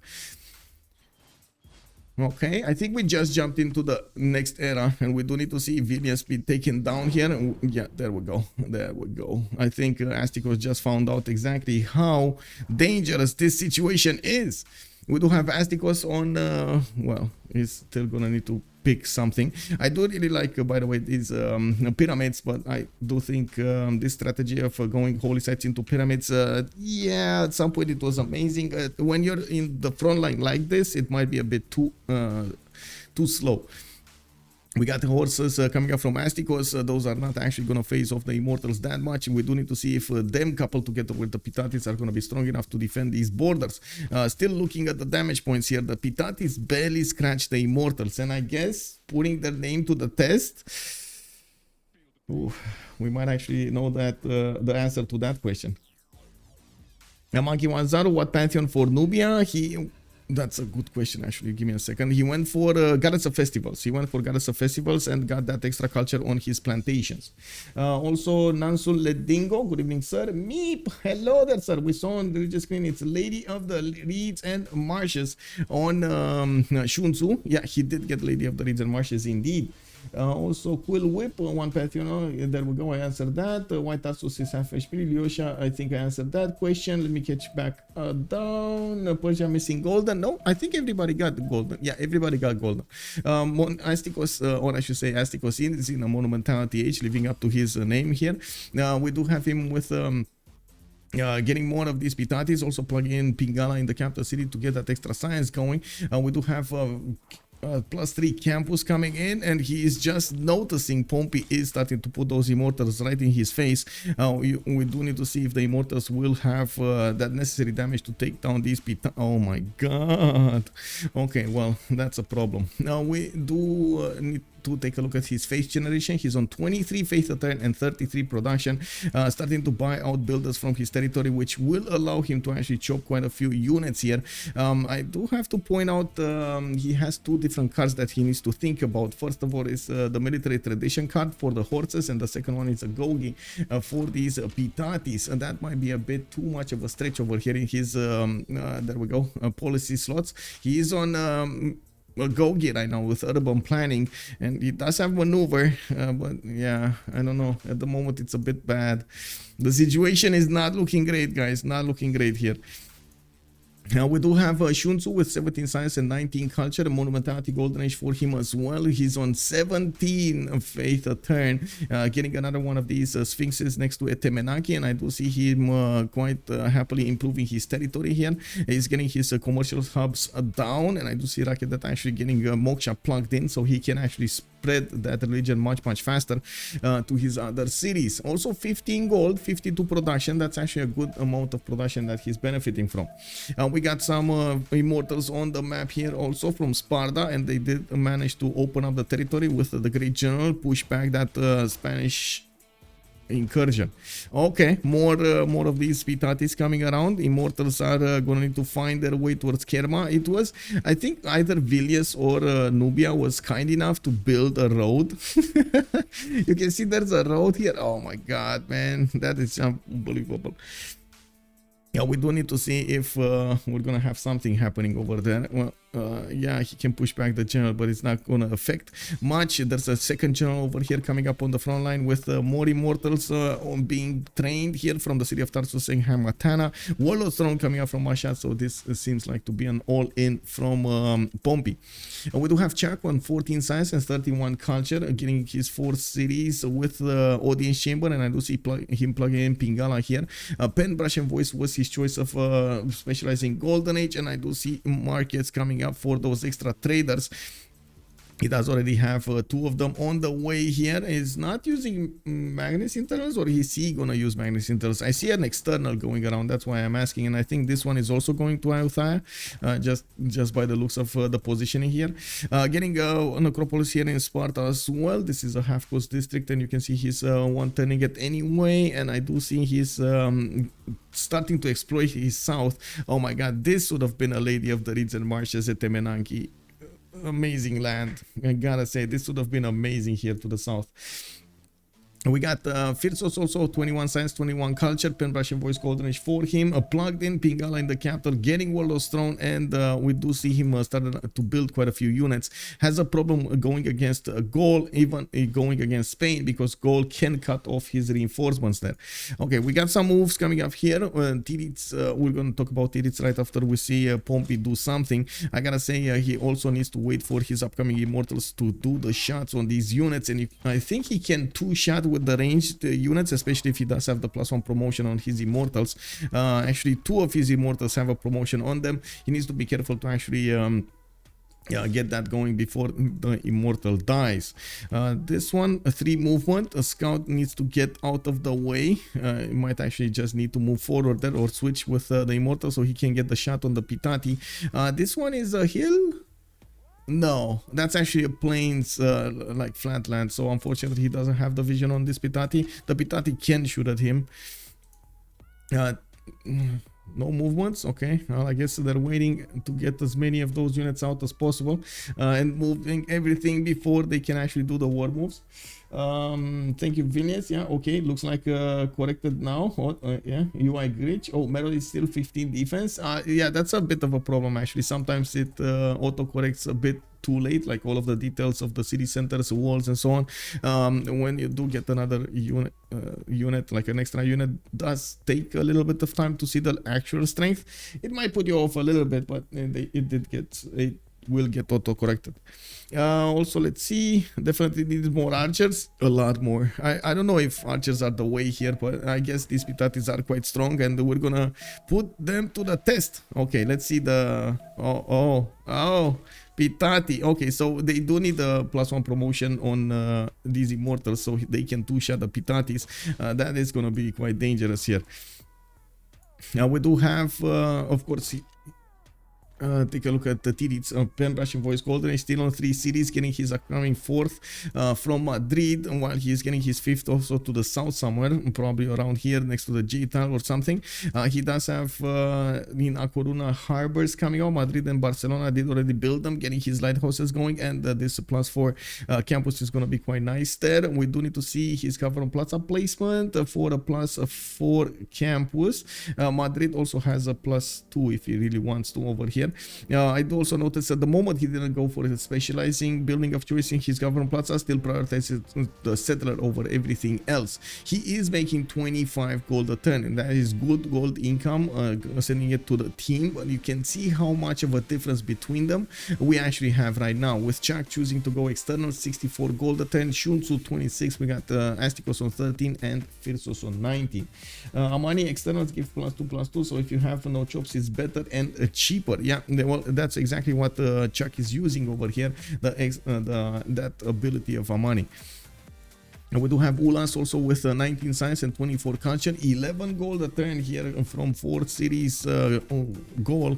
We do have him getting some more swordsmen out and putting down his campuses. He's gonna be a bit in a stretch for gold, but I guess he does have the production to hard build everything he needs here. 66 production, more builders coming up from Atuatuca to help him get everything going there. Last moves coming in, and let's see, the Persian immortals withstand the damage of the Nubian armies. More immortals showing up, and they're gonna start attacking into the Nubian horses soon. He needs to be extremely careful how he actually prioritizes the attacks, and especially not leaving immortals in low HP range, because these Pitatis are not gonna take any prisoners if they're gonna see a low HP immortal.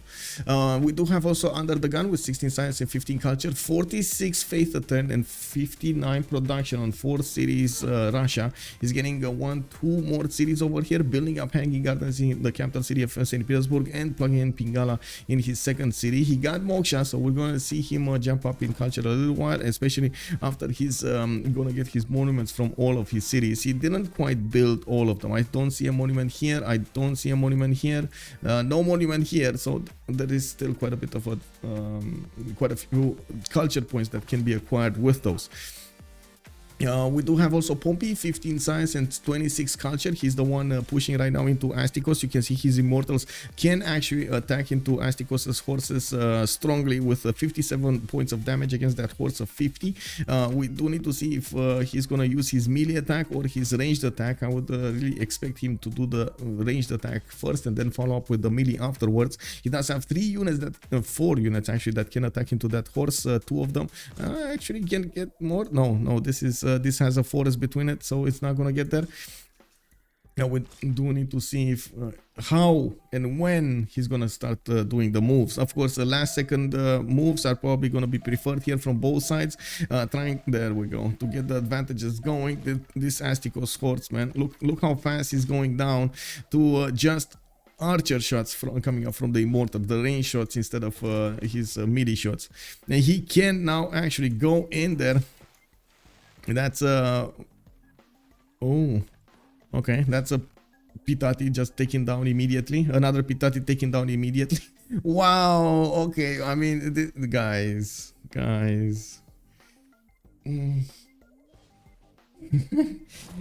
can still remember when Civ6 first came out, when Magnus had 100% boost to chops and it didn't have to be in your own territory. It was insane. Yeah, oh my god, yes.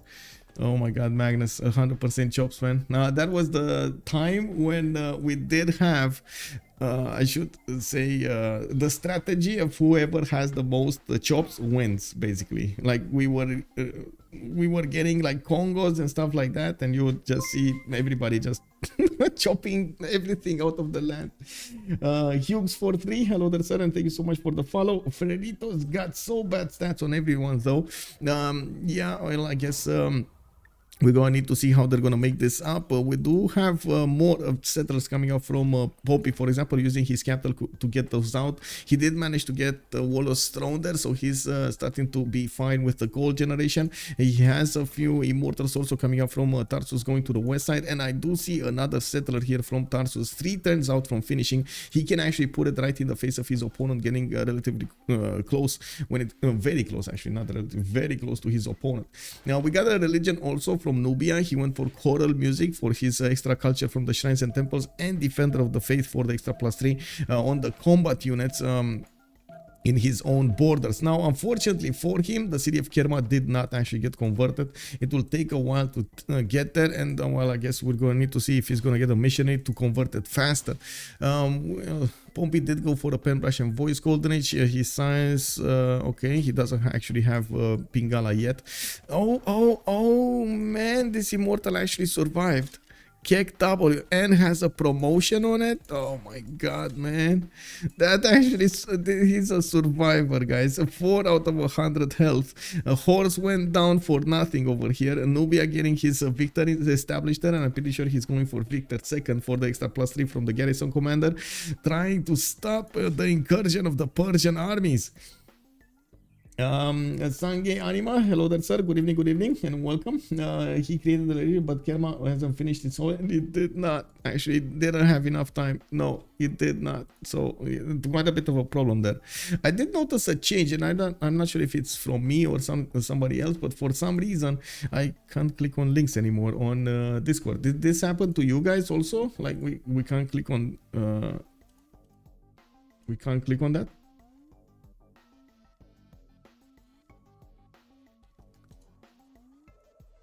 Okay, it is what it is. What's happening here? We do have Persia going with the immortals against Gaul. Of course, Gaul does benefit from quite a few bonuses there, including the King of the Eburon Strait, quite important as an advantage there. Persia only has 2 of these immortals with follow-up settler coming from the south. He does have another immortal coming in, catapults coming in, 2, oh, actually 1, 2, 3, 4 more immortals. 5 more immortals are on the way. He did create a pathway towards the front line there. Towards the city of Sparta. Now he is going to need to actually connect the northern city as well. We don't actually have very strong units coming up from Spain yet. He's still on his seeming / gold generation pathway. Okay, let's see what's going on here. It does look like Astikos is quite afraid for his forces, especially leaving them low HP, and he's trying to put the new units on the front line while the other ones are getting some heals in the back line. We do need to see if Pompi here is gonna get a few more immortals to actually get this job done. While I do see he's putting one to get some aggression on Mero, it's gonna force actually Astikos to split his units in two halves. Might be a bit worried for him. We do have general wait, is that, oh, that was the general from here. Okay, never mind.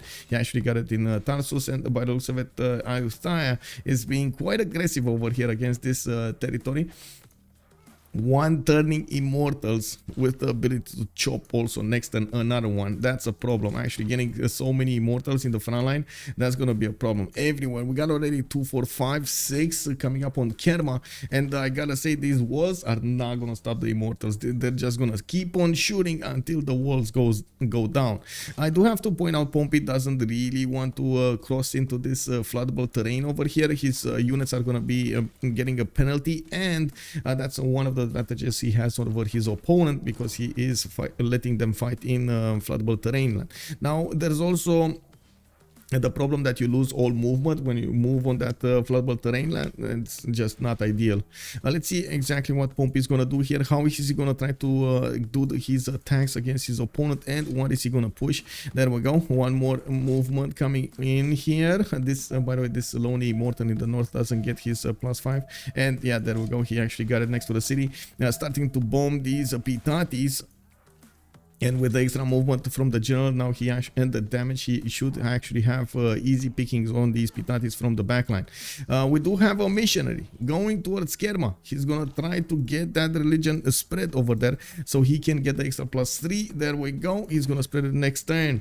Now we do need to see if there's gonna be any kind of attack or follow-up attack. I do see, yes, there is quite a bit of an army getting gathered in the city of Tarsus, and that settler is gonna go to the north. He does need some unit to escort it, especially since Astikos does have a horse over here that can have enough range to take down the settler.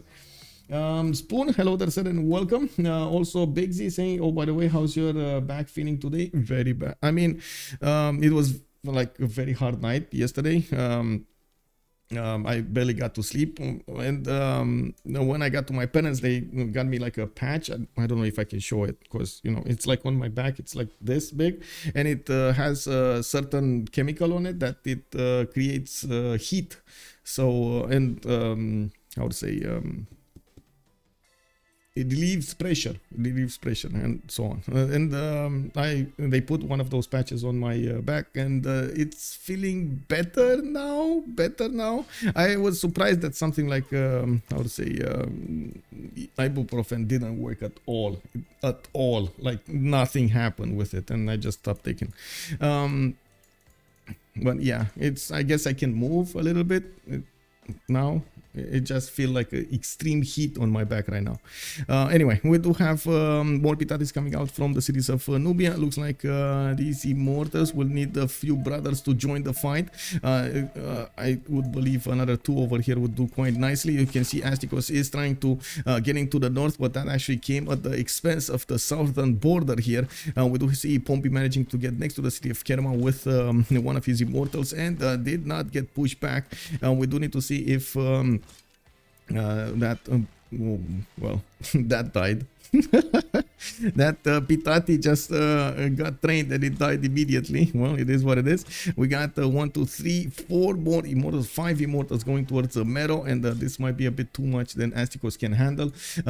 There is a big army from Gaul moving into the south to defend his friend over here, Titiits, and at the same time put pressure on Phyrsos, withstanding the damage of these immortals. I gotta say, even if the swordsmen of Gaul are actually quite strong, they're gonna have a problem when more of these immortals will come onto the front line, and floodable terrain between them just doesn't make for ideal territory to be in.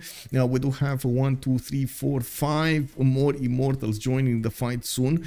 Actually, aren't they 6? No, 6. 1, 2, 3, 4, 5, 6 immortals, and a catapult joining the fight.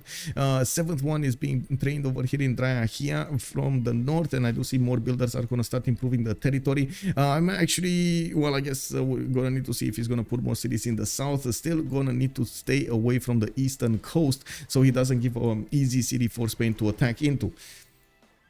We do have a lot of settlers coming up from Spain in the south. I do see Mariano chariot archers also coming around from him. Achietatan is getting boned by La Venta, and there's a massive army getting trained over here in the Russian territory. He's going for pyramids. I do see him getting the temples out of from his cities for that extra food bonus, and Anshan might actually be on the wrong side of his army. Anshan is being kept by Chuck, of course, Gorgo. He does have quite a bit of an advantage when it comes to the culture. Now let's see, let's come back. I see one immortal died actually. Nubia did manage to take out the northern immortal there, and we're going to need to see if this one will survive. It does have a promotion, it just needs to get back and promote. Oh, it did get a promotion. These Titiits will die. Uh-oh. 2 more Titiits just died. We do have Vilnius getting another replacement immortal, another one coming up over here on the front line. And while at the moment the walls are holding, and it does look like Pompi is just moving in his units to attack Mero at the same time, getting a settler right in his face.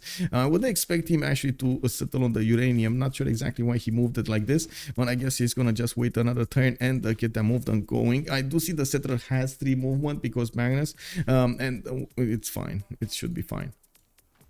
Let's see, Chops. I don't think he has masonry.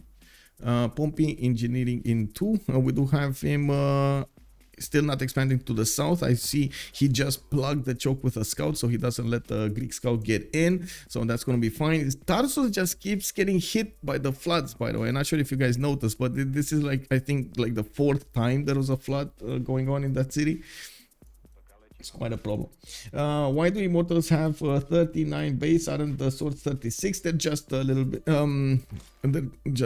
bit stronger than the swords. Most of the unique units, replacement units that are how to say, well, replacing a base unit, do have extra strength on them, like legions, like immortals, like how to say, Tagmas, and so on. All of them have extra strength.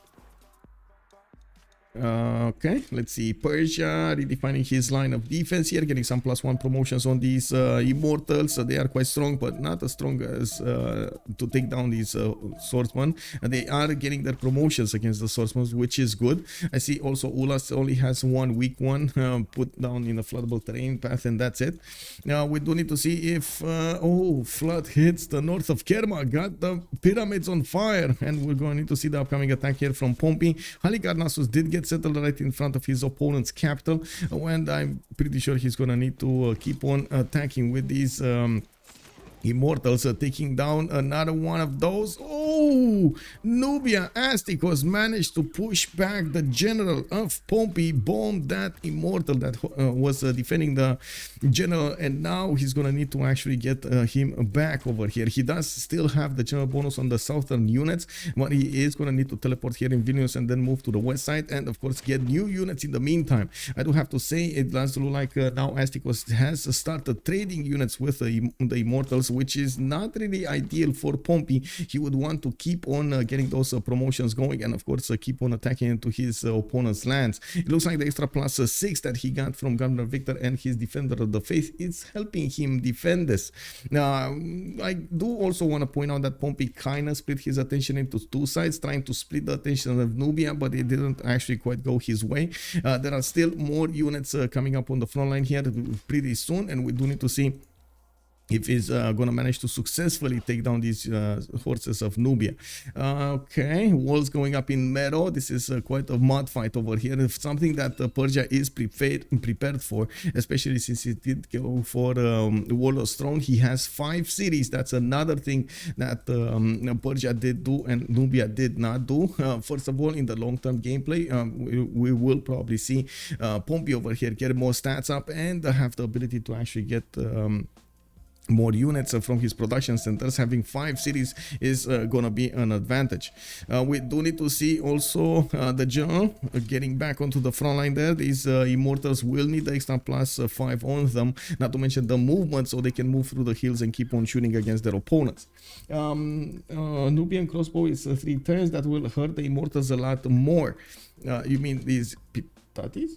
Oh, you mean he's getting crossbows?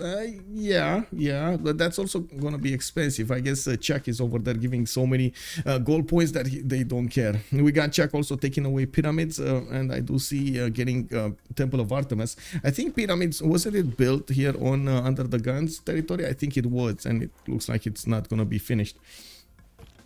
Please put team names next to city names. I can't put them next to city names, unfortunately. That needs to be done by the host of the game before the game. That's an ability that I don't have, unfortunately. Let me see.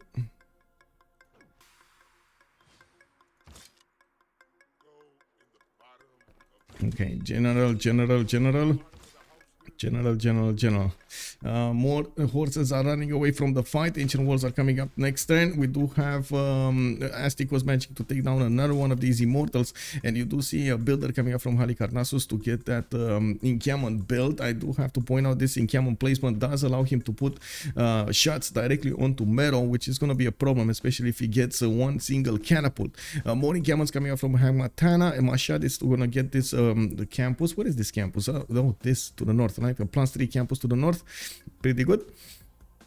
Yeah, we do have one in Hagmatana. I do see Pompi is on 30 science with 36 culture, while Astikos is 22 and 17. Doesn't have enough time to actually spend enough production on his settlers, and this will just hurt him in the long term. Although I do have to point out Pompi would really need a lot more immortals on the front line, so he needs to take his time to actually build a few more or chop a few more so he can actually keep up the pressure against Nubia. These cities getting walls is going to take quite a bit from him, and having 11 tests to get a builder, I'm worried about his immortal count. It does look like Astikos, of course, does know exactly how to use his units against his opponent, and he is trying to get as much advantage as he can against these immortals, which did give him quite a few winning maneuvers on the battle line, on the battlefront. Expo soon for Astikos. Indeed, Alexa is making a good point. 2 turns away from machinery. He's going to need to upgrade them without mercenaries, so that's going to be quite a problem. 120 a pop. We do have a Gaul getting men at arms over here against Phyrsos, and you can see Phyrsos is going to have an issue actually attacking into these. We do have him trying to get to the weak units and taking them down first, while Ulhas is trying to get another settler from the north. Anshan did go down. Anshan, where is Anshan? Oh, this one. This is Russian city, right? Okay, did go down. Ulhas is the ally of Peter over here, so no problems for UnderTheGun to expand to the west side. He's just gonna need to follow this up probably later on in the game against Egypt in the south. Egypt still has 19 garrison defense strength cities. That's quite a problem. 10 more turns until the next era finishes, or I should say until the next era comes online. We do have more immortals coming up from Vilnius, another one that will start to get the shots on these horses, and we still have Pompi with a few promotions on these ones. He's keeping them tightly there. Immortals are also moving a little bit further on to the west, while we do have horses available for faster movements to try to get into the borders of his opponent. Tarsus is working on a catapult. We do have Halicarnassus getting that builder going, another builder from Mashad. He did finish his extra campus on putting him on 33 and 38. Has about the same military strength of Astikos. I just think each of his units are quite a bit stronger than his opponent here. Also, let's see, did I miss anything? No, I did not miss anything. It's all good. Let's take a look at Egypt and his exploration here. Okay, quite a few things got done. Memphis setting up coastal trade routes with Chuck. Very nice, by the way. Getting that gold in. I do see Oracle being put down as well. Not sure from where, but I do see also Colosseum is coming up from Athens. Getting his extra amenities throughout his cities. Going for his amphitheaters. Starting to get 4.6 great writer points a turn, while Russia is on 3.4. There we go. Kazan is actually the one building Oracle.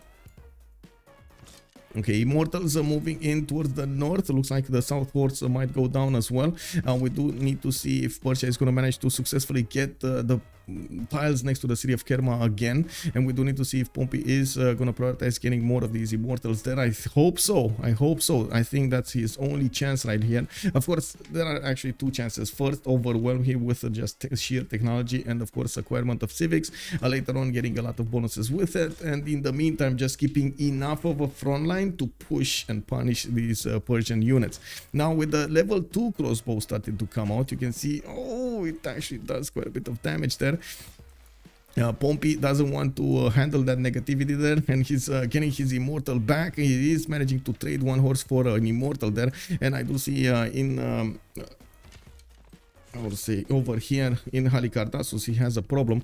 Mero does have a Pitati archer, which I believe has the plus 10 garrison. Yeah, there we go, the plus 10 combat strength for when occupying any district or fort, which does give him a significant boost to his strength, especially if the immortals are actually lower in HP than usual. That's one of the reasons I was thinking a lot more immortals are needed to actually get this push going. Now we do need to see in the follow-up builders what are they gonna do. I believe actually Pompi should have gotten very close to feudalism. Yeah, there we go, he's 3 turns away. I also see Sun-Tzu is on divine right coming up in 3 turns, so there are still quite a few things that need to happen. On Spain though, we do have him with a bit of a problem. It does look like Persia did actually manage to chew through the units of Gaul quite quickly, and he still is pushing in his opponent over here with so many immortals. 2, 4, 6, 8, 10 immortals are available for him to use, and Spain just doesn't have an army. We do have Gaul being forced to get his men-at-arms out on the field here so he can push back the Persian incursion. We got heavy chariots also following this attack up. He's gonna get them improved into knights, and we're gonna see him get those stronger units and faster units to attack into his opponent. Oh man. Oh, Sun-Tzu. Oh no. Oh well. Lizard the Wizard, good evening, sir. Hey, just joined. Anything massive happening in the first? Oh yeah, we did have a lot of immortals fighting these Pitatis of Nubia. On one side, we did have immortals fighting off the Gallic armies here to the south of Tervana, and it does look like we're gonna see a war a bit later on between Russia and his opponent over here, Cleopatra, Ptolmeic. Now we do have a Colosseum coming up from Athens, while there is quite a bit of a significant difference in the stats between Pompi and Astikos. We'll need to see if Astikos is going to manage to come back out of this.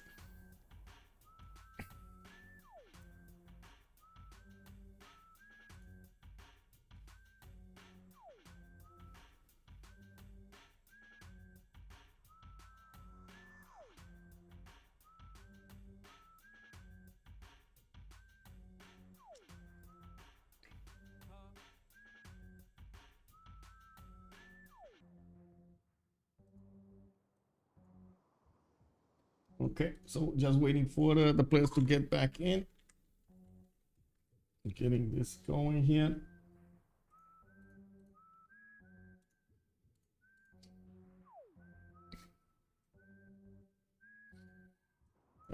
Is the Nubian war winnable by Persia? I think it is. It's just a matter of time until he's gonna get stronger, faster scooter, and we're going to need to see when that moment will be. Nubia's crossbows actually right now do hurt these immortals quite badly, and you can see he's gonna have an issue. I should say Persia is gonna have an issue with attacking into this. Now we're gonna need to see if the follow-up attack from Persia is gonna help out. Even though he did not actually manage to take cities, the amount of pressure against Nubia and the amount of production that Nubia spent to defend himself is still giving Persia a bit more advantages, especially since he did manage to get multiple cities out and did manage to improve them with multiple districts, especially these campuses. Now we do need to see if he's what is his next one going. I see more commercials from Hamatana for these traders. Quite important to get that going as well. He's probably going to want to connect Halicarnassus with Mashhad here so he can get a direct trade route. Fortunately for him, he can also go for the eastern city here, and I guess that's gonna put him against Persia's empire. But I don't really believe Persia is gonna go boats anytime soon. So neither of Persia's are gonna go boats. So he should be fine for quite some time. In the south, he does have access to some cities, so even though the Greek scout is there, and if he's careful enough, and especially escorts a settler over here, he's gonna get a 6th city. Now, in this case, Astikos could not manage to get enough cities out, and the difference between them in the science and in the culture is quite big. 22 versus 34 and 20 versus 41. Have a good evening, Monkey Wazaro. Thank you for stopping by. With pleasure, with pleasure. Hope you're gonna enjoy it afterwards.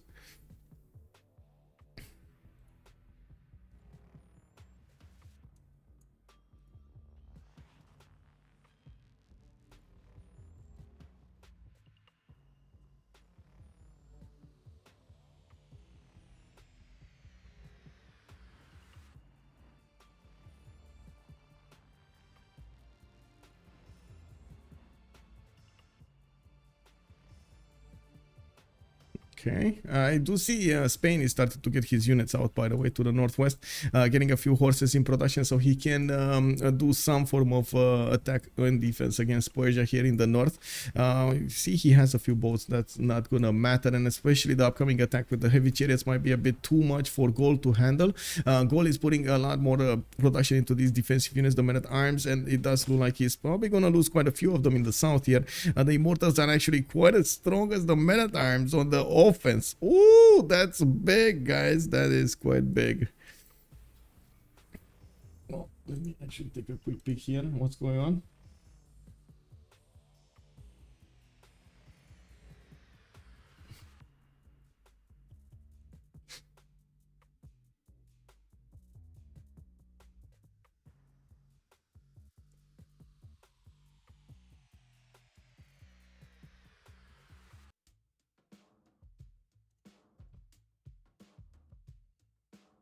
Okay, Sun-Tzu finally reconnected. I really hope he's not actually gonna get could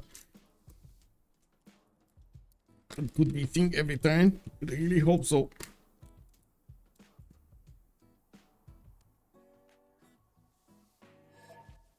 Okay, there we go. Sun-Tzu puts the plus, and we're gonna have the pausing going on. Okay, let's see. Pompi. +3, another +3 campus coming up from Vilnius. We do have a notification here. Give me a second. Oh, Chris K. Jay, thank you so much for the follows. Much appreciated. Welcome to the stream. We also need to see if Gorgo is going to want to do anything a little bit further on. He does have a settler moving on to the northeast and then one very, very far in the north. It looks like he is trying to get this going, get this expansion going to be between Nubia and Cleopatra. We do have him actually moving a bit too far off from the zone of Colosseum, and by the looks of it, we do see that he's getting a decent amount of amphitheaters here and acropolises. Would have expected this. Of course, he is Greece. We're going to need to see if Russia is going to manage to win that. Oracle is coming out with it in 7 turns here, and I do see he's also getting some science up now. UnderTheGun did manage to get to 43 science and 32 culture, actually getting back into the stats. We were worried at the beginning that we might have a bit of a problem on Freritos de la Vega getting their stats up, while Ulyss was a little bit further on. Not it does look like it might not be.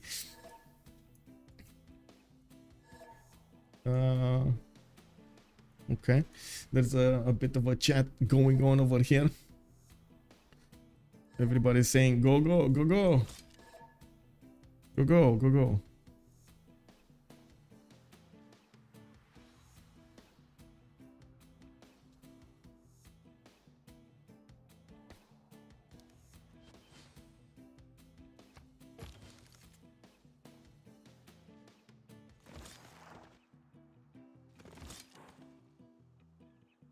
Okay, so it looks like Pompi did actually retreat his immortals behind the forest out of the range of the Nubian archers. We do have also him defending Halicarnassus over here, and I do see he's getting upcoming builders. I'm pretty sure with feudalism or soon with feudalism. He's 2 turns away from getting it. Actually not finishing the immortals so he can get the extra builder charges on them. That's going to be important. We do also have him getting that marketing Hangmatana. Now in the cities of Nubia, finally, after he did manage to stop the incursion of the Persian army, is gonna get a few settlers out. Looks like in 4 turns he's gonna get like 3 of them. We do have actually 4 turns he's gonna get 3 of them. Moksha establishing in Nuri for a little bit of extra culture. The difference between actually is getting quite big when it comes to the culture, so he's gonna need to make up for that. In the south, there is actually a horseman from Persia trying to see exactly what's going on. Ayutthaya will build walls, so it's gonna be quite hard to actually attack into. And I do see Czech is also expanding to the east. Now looking at the yield tab here, Czech is with 38 science and 71 culture, getting another campus. That's gonna be a +3 next to the mountains, and I do see he's using Governor Victor in the capital. Now we got him with industrial zone logistics coming up on the west side. Makes me wonder what is he eyeballing. We do have a great engineer Imhotep. Okay, that's he definitely wants to get that one. While in the merchant screen we do have Marco Polo coming up next. He's about the same with Egypt over here, 8 points for him, while Egypt has 11.5 per turn, by the way. Russia is only on 2.3, while Persia is only making 1.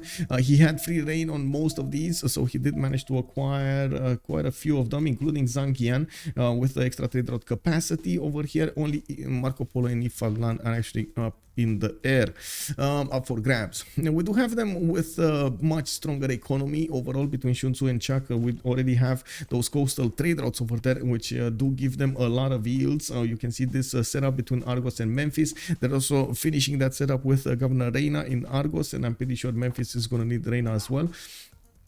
Sun-Tzu did also manage to get quite a few cities out. His 3rd expansion phase coming up soon, and I do see he's going for the science, 53 science with 58 culture, quite far away from Peter, by the way. Even if Peter is having the benefits of 134 faith a turn, he did need to spend a lot of production into his lavras, into his holy sites, and of course those temples. And now we might actually see him try to catch back up. He's gonna need the next population level to put quite a few of these campuses on the map, and you do see he's trying to get that extra science up.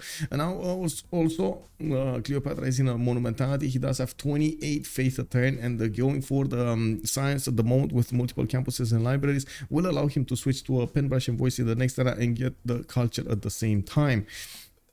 We do also need to see on Phyrsos, 4th series over here. He's gonna get the gold from his teammates to upgrade his knights, and we do need to see who is he gonna go against. If he wants to go against Spain here, which is one of the biggest gold generators of his opponents, of Freritos de la Vega, or is he gonna want to go to the north to try to go around the defenses that are being put up by Ulhas Intervana, or and of course hit the main cities, hit the mines, hit the oppidums. On Russia, we do have more markets coming around. He's also needing to get the gold for his teammates, and another one of those actions that of course is slowing him down. At the same time, we do see him setting up coastal trade routes between Anshan and Spain, which is gonna be, oh wait, is it Spain? Yeah, it is Anshan and Spain. Okay, very nice. Those extra trade routes are gonna help him, and he is on double continents or same continent. I guess Barcelona and Cordoba are double, but the capital city Madrid is same continent with him. Oh well, it is what it is. This is the moment when we're gonna see a lot of the players also try to get their era score for the next golden age, and they, as you can see, a few of them did manage to get very close to that era score threshold, while some of them do need to work a lot more on this. They are 6 turns out from switching the era. Astikos 42 out of 44. We got Sun-Tzu 63-69, Chak on 63-66. We got Phyrsos 42 out of 44, but that's actually out of 55, and that's quite a problem over here for Phyrsos to get to his golden age. Well, he does have a few advantages here for him to get those era scores. No, he got the Periods and the last one. I guess we'll see if he does manage to get something. I do see 2, 4, 6, 8, 10 of these knights are going to come out of his cities. He does have a general for them if he wants to, and he's already pushing back Gaul right next to his city center. This is quite a problem here for Gaul. We do have, let's see, era score, Titiits 43 out of 44, needs a 55 to get there. Ulhas is 45 out of 49, again needs a 60 to actually get there, or is it 61? 60. UnderTheGun is 50 out of 56, just needs 6 more points, and he was building Oracle. Did he lose it?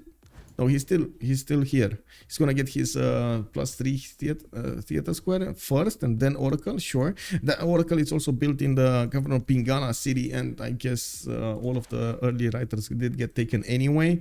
Well, almost all of them. Greece is gonna get another one next turn. Actually, what's the what's the split between them? I see Greece got 1. Oh, that's it? Greece got 1 and that's it? Okay, not a lot of writers got recruited. Okay, I was expecting totally different result here. Hypatia also didn't get recruited. Aryabhata is the next one, and Russia did pass it. Persia is going to get the next one up, and we're going to need to see if Hypatia is going to be open right for the picking. We do have also Pompi, 50 out of 59 points, getting his wave of builders with feudalism improvements on them, the extra 2 charges. He does get a Peridesa to improve. I don't think he got any Peridesa yet, so that's going to be an easy +4 for him. Oh no, he did, next to Mashad. Never mind, I see it here. I didn't see the culture, but yeah, it's there. Aryabhata got picked up, and wow, really? Really? No Hypatia? Okay. 1 Ulhas city down? Oh, right. It is 1 Ulhas city down. Yeah, you are correct. He did take 1 city down. Oh my god, I just noticed that circle over here. Yeah, you are correct. It looks like Phyrsos is pushing in and managing to do quite a bit of damage here.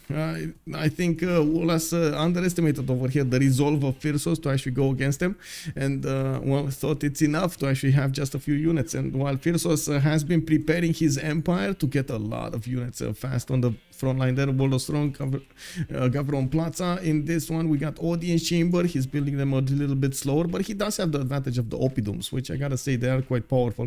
+4s, +5s, and so on and so forth. Is Rud Zemen? Hello there, sir. Good evening. Also, thank you for the point out over there. Okay, let's actually take a look. Pompi is getting another encampment here, and we do need to see if he's going to manage to get those points. Still needs 8 points. That's a long way to go. Doesn't have a coastal, so he can get the boat out. Well, I guess he can use Halikarnassos to get the boat out if he really wants to. Divine Right coming up in 3. Stirrups coming up in 1. He did build a horse earlier, and I guess Knights is not going to really help, but the Monarchy is going to give him the points. Okay, very nice, very nice. Chuck did manage to secure his golden. Astikos is 10 points out. Sun-Tzu is 5 points out, while Phyrsos is quite far away. I'm not even sure he wants to get a golden age, honestly, and he improved everything. Every one of these knights got improved. Whoa. And this is the biggest question. Is he gonna hit Titiits, or is he gonna hit Gaul in the north? Again, Gaul, the Gallic western border is kind of devoid of units over here.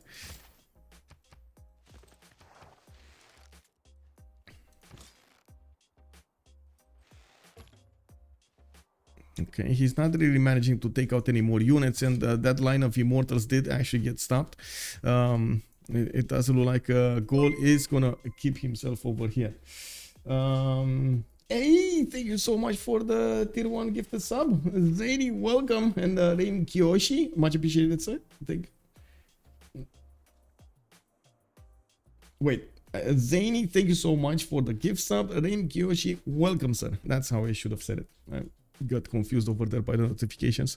We do have Sun-Tzu also getting a lot of sim done over here. His upcoming campuses is going to help him out get that science. You can see he's already on 72 and 67, while he's not putting that much of an army on the battlefield here. He's actually not doing about anything. He's on 190, but he did manage to get 46, 42 strength cities, so that's pretty good. And by the looks of it, I'm actually curious. What is this unit? What unit did he get that he has such a strong city? Oh, a knight. Okay, he got one single knight to the west of his empire there. We got warriors also coming out from him. Looks like he's trying to get that extra +5 era score to get there. And we're going to need to see if that's actually going to be something that he can do. Give me a second over here. Oh my god, this turning with the whole body is kick. Anyway, now what happened to Kenma? Oh, Pompi is Pompi actually using last move, first moves over here to attack with the immortal and then moving back? That's how it looks like, by the way. That is gonna be so annoying throughout the game if he keeps on doing this. We do have a few settlers coming out from Astikos. He's trying to get in there. Also, thanks for always providing best Civ content. Legend, thank you so much, sir. Thank you so much. That is amazing, by the way. Praise, much appreciated, sir.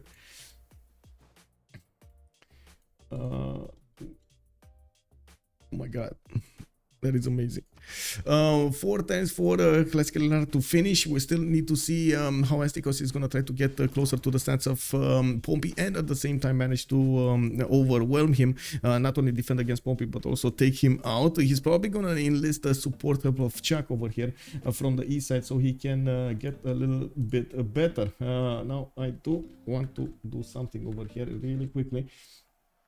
There we go. We do see Acropolis is coming up from Corinth, and that city is actually quite far for Chuck. I'm a bit surprised he did put it so far away in the north there. It is what it is. He does have another city that he could go for non-fresh. He did finish Colosseum, so that city would get some extra culture and amenities. And now he does have a decent amount of tiles around it to improve. Fortunately, non-freshwater cities are not that great. They can be worked. It just takes a little bit more time and of course production. Well, we do have a few horses actually coming up from Astikos in the south. Yes, they were trying to push back the Persian horse and not allow him to do anything against Nader. That would have been my assumption here. We do have builders coming up from Vilnius. I do see he's gonna need to start expanding here. I do see Mashad is gonna get a settler in 5. He does have a builder ready to chop, and he did notice to the south Greece does have a scouter, so he's gonna send a horse to deal with it.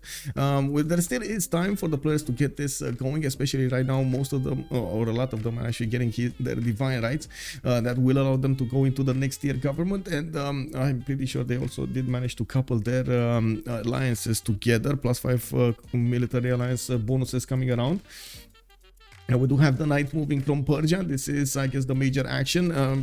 I do see him moving in the south here. He's trying to stay a little bit away from the coast, making a semicircle over here between Drayahia and going towards Madrid. He's also scouting with an immortal to see exactly what Titiits has. Oh, he's going in. He is going in with his knights going against Tititsian defenses. It does look like Titiits right now, the gold maker of Freritos de la Vega, is gonna get bombed over here with a lot of knights. We do have the immortals also getting pushed from the north by the maritimes of Gaul there. 2-1 base Mashad. Yeah, 2-1 base Mashad. It is what it is, but it did work out. We do need to see also if Persia's attack is actually gonna get stopped by the Gallic counter attack. We do have from the north multiple maritimes starting to come online, and he is attacking to the immortals, trying to put as much pressure on this supply line as possible, while Phyrsos is repositioning his general to the south. He did get another one, Ethelfled, and you do see he's trying to retreat and shoot at these maritimes as hard as he can. Not all of the knights did manage to get onto the front line there. They do quite a bit of damage against the horses. They can't really take them out in 2 shots. They need 3 shots to actually attack these horses, and of course that gives Titiits a little bit of time to switch them up and get new ones on the front line and get walls up and get new units in the meantime. Night, sleep tight. Yeah, exactly. Well, it is what it is. We do need to see Also, the new cities of Nubia, one shot and put on the west side here. Interesting placement for his campus. I would have thought he's going to put a +3 over here. I guess he didn't. We do have him with a builder able to do something. Oh, he's going to get a pyramid and get the extra science. Never mind. Now, we do have temples coming up from Nuni. I do see temples coming up from Mero. Getting that extra culture would be quite helpful here if he can. While in the cities of Greece, we do have 57 science and 141 culture, steaming ahead with on the culture 3. We do have a spy coming up in Sparta in 2, and by the looks of it, Acropolis is from the northern cities. He's gonna need to recruit a few more writers here. You do see that Russia is starting to make 6.9. Greece is on 9.2, and I do notice Hypatia did finally get recruited by Russia. That gives him a little bit more size over there. Still not up to the level of Cleopatra. He's on 57 and 61. Of course, both are in monumentality, and it does look like UnderTheGun will need to do something to catch up to the stats of his opponent over here, Egypt. Let's see what's happening over here. Okay, we've got this going. More of these granaries coming out for Egypt to get taller cities. He's in sub-cities 10 pop, 11 pop, getting his foreign ministry going as a second specializing building of choice. In the era score, we're coming up on the last turn here, and we do need to see who did manage to acquire the necessary era score to go for the next golden. Nubia, for example, still needs 4 more points. We do have Sun-Tzu 1 point out. Chak is over the threshold. Phyrsos is 9 points away. We got Titiits on over the threshold. Ulhas is 10 points out. And you do see that Titiits did manage to get these knights going, these courses going. I gotta say, I would have really loved that if Phyrsos would have went west side of Ulhas, kept out the pressure on Tervana and just went around the defense. I don't think he would have gotten spotted here, but anyway, it is what it is. Now he chose to push into Spain, forcing Spain to use his economy to upgrade his units and upkeep them. So that's still economic damage done to his opponents. Now we're going to need to see if Phyrsos' choices is going to allow his team to actually get ahead. We do have a lot of units getting upgraded somewhere. I don't know where, but they are. I heard like here. No, I think Spain already upgraded most. Here, no. Here, I'm pretty sure no. We already have them are building for quite some time now. Here, maybe no. New immortals, by the way, showing up here. Okay. Intelligence agency coming up from Shah. Persia did manage to clear out the Greek unit, and I'm pretty sure Greece over here is gonna take a while until he's gonna build an army. So I honestly don't know what happened there. Maybe Persia upgraded a few more knights or something, because I don't know what was with that noise.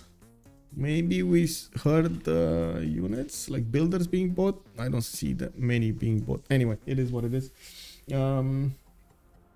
Yeah, city states. Let's actually take a quick peek on this. Oh wait, era score on this side. Ulhas is gonna go dark, normal actually. He's 8 points away from getting this going. UnderTheGun is over the threshold, and Pompi did manage to get to the threshold. Very important, by the way. He's gonna be in a golden age, while Astikos did also manage to get those 4 points, and 55 out of 55. Sun-Tzu got his, Chuck got his, and Phyrsos is not gonna have it. Quite an interesting predicament over here. It is what it is. So into the next turn, we're gonna go and we're gonna need to see what kind of choices they're gonna make in the second era, and very important, what kind of congress we're gonna have. There are quite a few advantages that you can get from the congress there. Let's see what's going on here. Okay, we do have Pompi coming up with that campus in Vilnius. We do have Vega also being pushed to the north of Astikos there on the north. Oh, anonymous gifter. Oh, wow, dropping 5 gifted subs over here. Thank you so much, anonymous. And somehow Groovy got in. We got Hope, we got Groovy, we got Vida84, Alcohol Parrot, and Matador Mundi just subscribed. Thank you so much, sir. Thank you and welcome. Let's see what's happening also on Russia's territory. We do have UnderTheGun getting his economy going, because he knows that he's gonna need to keep on getting this gold. The economy on the left team, on Ulyss is just much better. We got 251 gold created here by Sun-Tzu. Chuck is also 239. They do manage to keep a lid on the most science and the most culture throughout the game here together. While Astikos is fighting off the Persian invasion from his east side without a general, I might add. He's successfully doing this. And Phyrsos is managing to do quite a bit of damage against two of his opponents, against Spain and Gaul at the same time, not allowing them to get more stats up. Ulhas, actually, even if he did manage to get 2, 4, 6 cities, he has a significant problem getting his science up and his culture at the same time. I do see he did try to build up Adana for a few turns, but was forced to turn away that production to go for more mana time so he can keep away these Persian units from attacking his city borders. Looking at the Golden Ages, Astikos did choose to go for a pen brush and voice this time. 41 science with 26 culture, not a lot of culture, I might add. We do have a Sun-Tzu on a free inquiry Golden Age this time, 94 science, 85 culture. Looks like Chuck 61 and 159 on pen brush and voice. We got Phyrsos 57, 39 coming up here on Cyrus. Titiits is 93 and 38 with a free inquiry Golden Age, and he is going to manage to get stronger units here.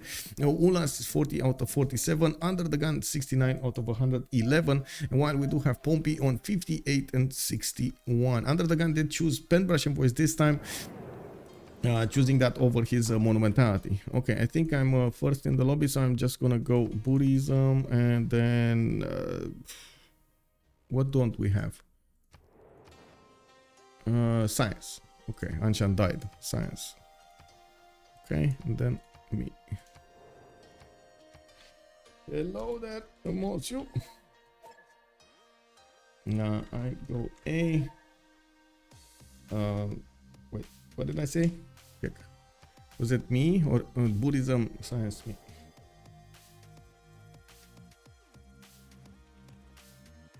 Okay, so getting this going, we gotta pause for 2 minutes, and we're gonna come back soon in 2 minutes to actually see the outcome of this era.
Hey, the pause actually gave me enough time to get juice.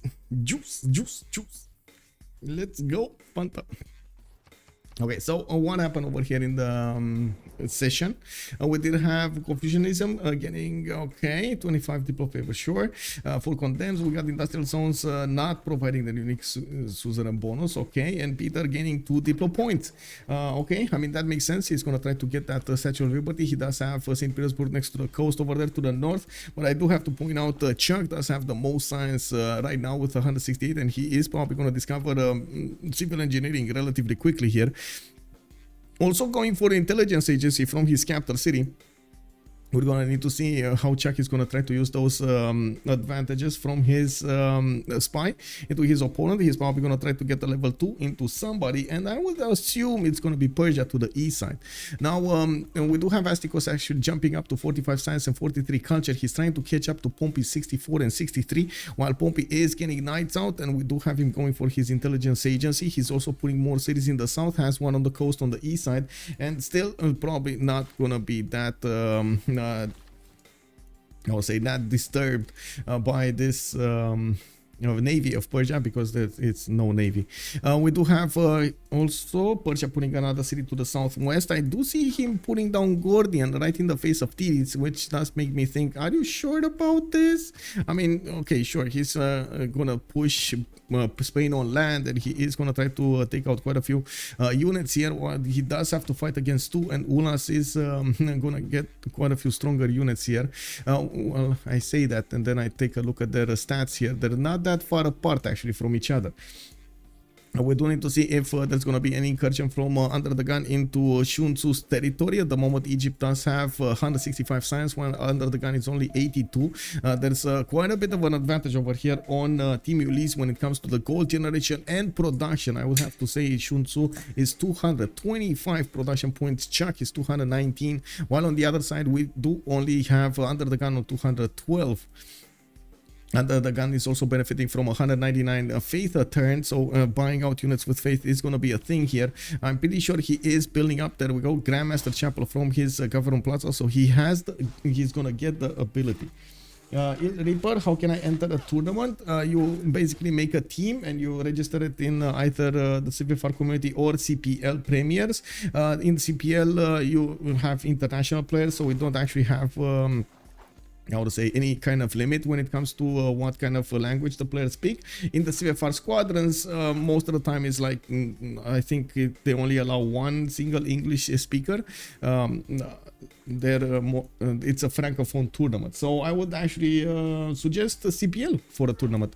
There's the news, there's gonna be a 2.5 season starting up in June, at the same time as the CWC, and then we're gonna have the full season start. The other season started up around July or August. I'm not sure exactly the date, but I think Maniac, if he's here or just watching, he can answer that question much better than I am. He is the one getting this going. Just get the French be French indeed. Raja, good evening, sir. Hello. Well, I mean, I gotta say, CPL Premier is kind of a new tournament. It only finished its second season, and it's all about to finish its second season. And the CivFR Squadrons have been going on for 11 seasons. They have a lot more teams going on there, and they have been quite invested also throughout the community. So, you know, you gotta respect that, man. You gotta respect that. A lot of good things have come out from the French community, including a lot of good players and good community managers and good involved people that actually wanted to help out on the modding, wanted to help out with different applications and so on. For example, a replay application made by a French, BBG coded by a French right now, and so on. So there are a lot of things that are being done over there, and we gotta thank them for this. It's a lot of extra time and put into this. We do have also Nubia needing to actually decide something against his opponent here. I don't think it's a good idea to actually finish this encampment if he's not actually gonna go on the warpath against Mero, mostly because it will give a lot of experience to that crossbow inside of the city center. And a lot of CWC champs as well. Yeah, there we go. Guernaro sponsors you. I'm going to make a team with my friends. Join there's no 2 versus 2s versus 2s versus 2s. We only have 4 versus 4 main tournament. We got some fun tournaments going around like CCCs, which are gonna have 2 versus 2 versus 2 versus 2s. But those are like I don't know, 2 times a year or something like that in the Reaper. To be honest, we would love to actually get them faster, but it does require a lot of involvement from a lot of people to actually get them done. And of course, we do need to see when the community is ready for it. You know, free for alls, we got all of the time free for alls. J800. As in, there's a ranking on CPL. You have a ranking system, and it's automated by bots on Discord and so on. And you can play free for alls every hour of the game of the day, free for alls or 4v4s or even 2 versus 2 versus 2s. There's nothing really happening, nothing really stopping you from doing that. It's just getting enough players interested to play that. Yeah. We got granaries coming up from Kerma, and I do see more of these temples are coming online here from Astikos. He's trying to get the extra population level from the housing, and we're going to need to see, well, with the housing available, we do need to see the walls go up here in Halikarnassos. I'm pretty sure you can see these crossbows already starting to get the shots on the encampment. Astikos might actually want to go against it really quickly to take it out before the walls go up, and this might be a trap. It's a trap. I do also notice Phyrsos' attack against Spain did fizzle down. We don't actually see that much happening over here, even if he does have regional for these knights. He is repositioning his units to go against Ulhas at the moment. He does have another general there, and I do see more of these horses and immortals are starting to gather. Now the surprise is over, unfortunately. Ulhas did manage to get enough time to get his units to the south. He's also hard building pikemen here from his cities, and did manage to plug that choke to the west, exactly the tiles that Phyrsos could have used to actually go. Well, I gotta say, he made a choice. He wanted to make them use their gold, and that's a good thing. We don't have that much gold on Freritos de la Vega, so anything that they can take away from the bank of their opponents is going to be added benefit on their side. There are a few units here from Egypt that are doing some damage against Spain. It doesn't look like that's happening. How to say, he's going to do that successfully. I have the Sahara also got settled quite a few turns ago. Valladolid is over there, and I do see holy sites coming out from that city. He might actually try to do some form of an attack against Egypt after he gets his religion. Okay, walls got up in Halikarnassos. Now Egyptian immortal did go in, and I'm actually surprised we don't see a catapult. Wasn't there a catapult here? I'm pretty sure there was a catapult somewhere over here. Where did it disappear? We got Haraiva also settled, making a trader to Mashhad, so he gets the extra points in, and I do see more builders coming out.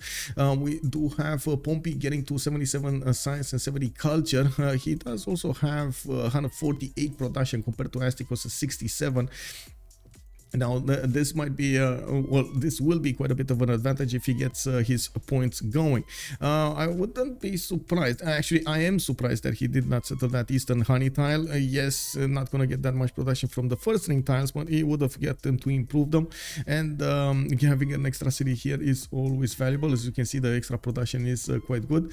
And we do see Sun-Tzu and Shah the heart of the game over here, with the most production and the most food throughout their cities, and at the same time I do see them keeping a lid on the most science and most culture. Sun-Tzu 171, while we do have a check on 209.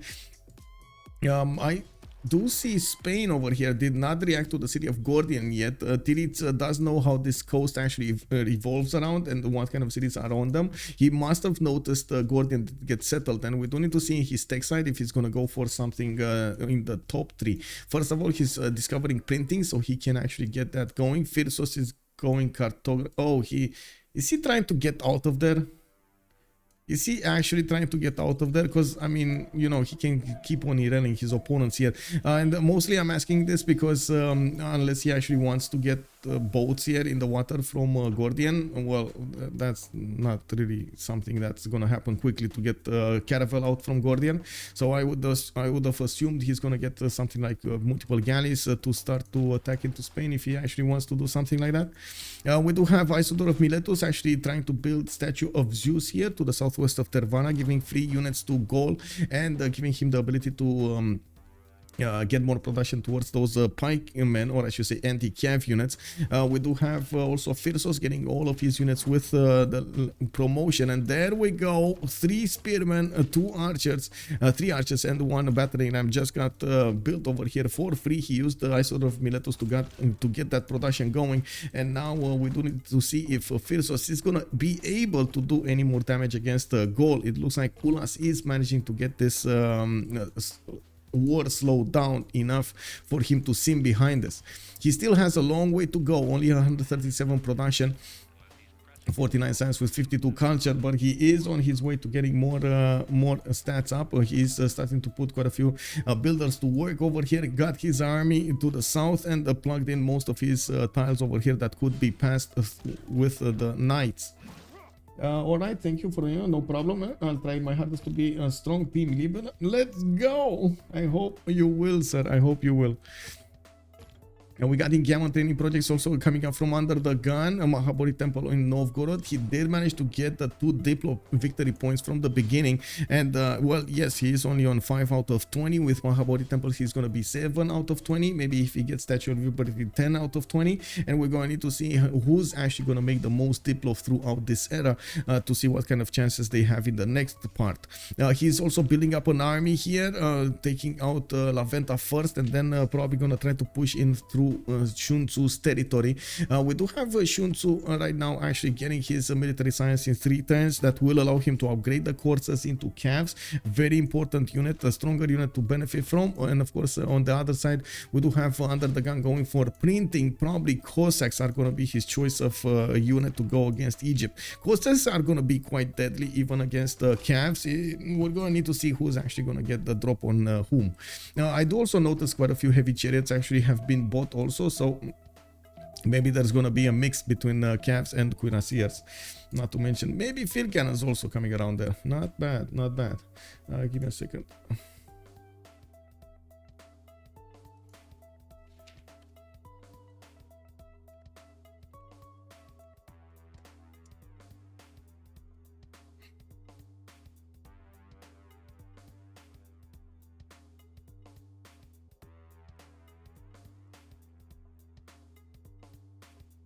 Okay.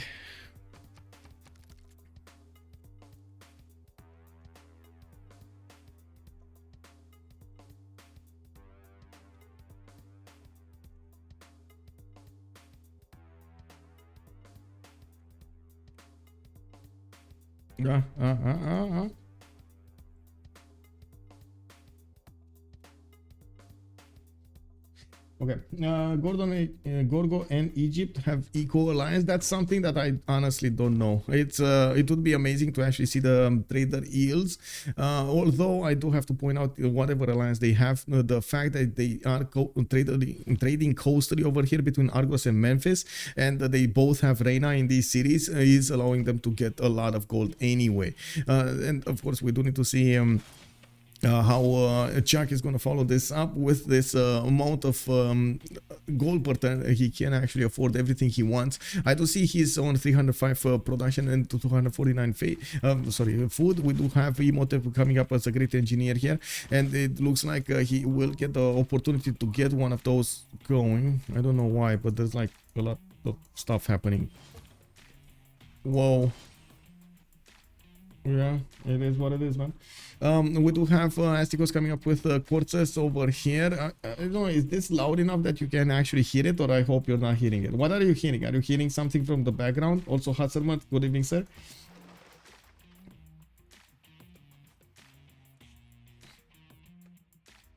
I really hope you're not hearing it.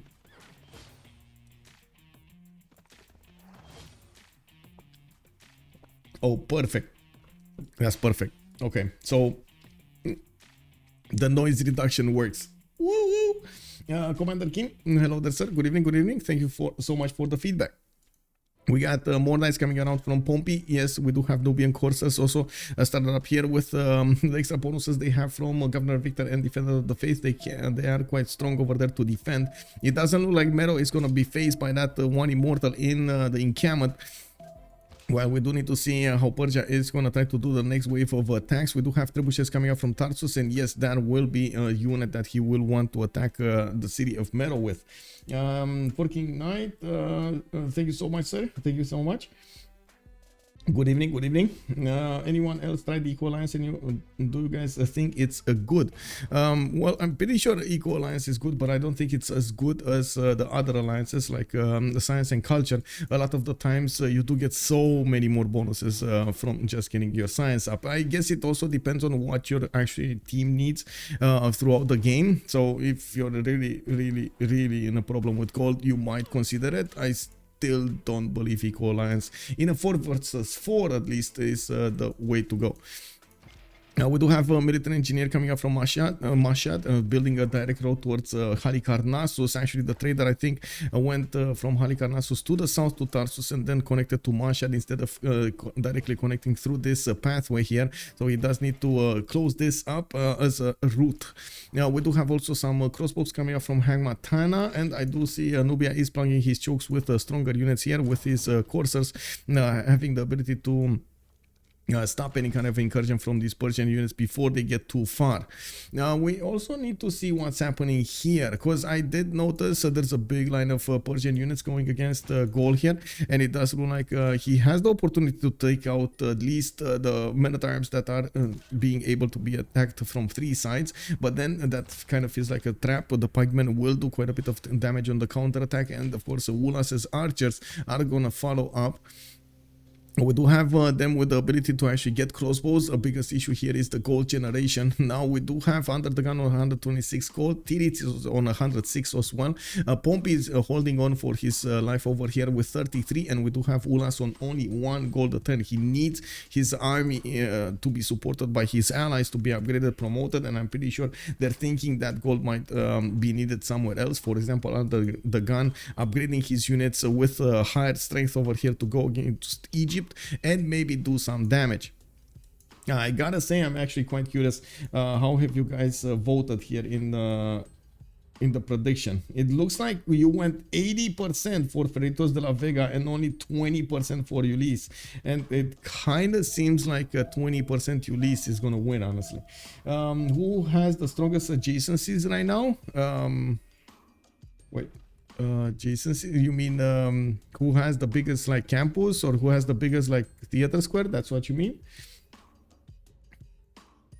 I guess we gotta check it out a little bit. I don't think these are that strong. It's only a +4, another +4 over here.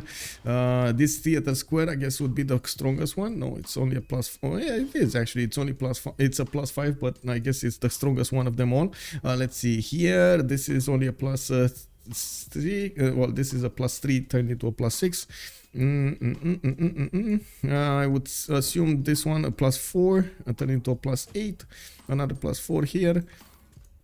I don't really see that big adjacency throughout. This one another +4. Valladolid is gonna get where is this one? Where's this one going? Oh, here it's only a +0. Actually, yeah, not even +0. Okay, now I wouldn't really say anything is more than +4. Any campus is more than +4 by the looks of it. Yeah, there are quite a few of them that have the +4s. Maybe in the north? No, +3. Nope. Oh my god, Mount Vesuvius, that one tile, the 2411. Well, I guess Gaul never actually had the money to get it and improve it. Let's see what's happening here, because Halicarnassus, as you can see, is walls in the encampment is going down. We do have that trebuchet that will get in there. Unfortunately, these immortals will need to make way for that to get there. It does have 3 movement. It does have a road here on the first tile, but then he's gonna get into the hills, and that's gonna be a problem. We do have knights, civilians, Halicarnassus. I do see crossbows coming up from Hamatana, Mashhad, also with knights over there. And we do see, wait, the +0, but it's going to give a mission adjacency. Yeah, Goober Dragon makes a good point over there. If you do get some mission adjacency, maybe it makes it better, just like the pyramids, you know, you get like some bonuses. You can see this one, for example, the Nubian pyramid, 2-1, 2-4 science, getting the extra adjacency bonus from his districts around it. Did Astikos lose a settler? He seems so far behind in production food. No, he did not. But from the beginning, he went for holy sites, monumentality era, and then he got pushed by Persia so hard he was about to lose a. Well, not about. Well, he was attacked in Kerma and also Mero. While Persia did not manage to take out his units, he did manage to push him and force him to get an army out rather than doing any kind of simming. And it's good that Astikos did react like he reacted, so he could actually keep up with the Persian aggression.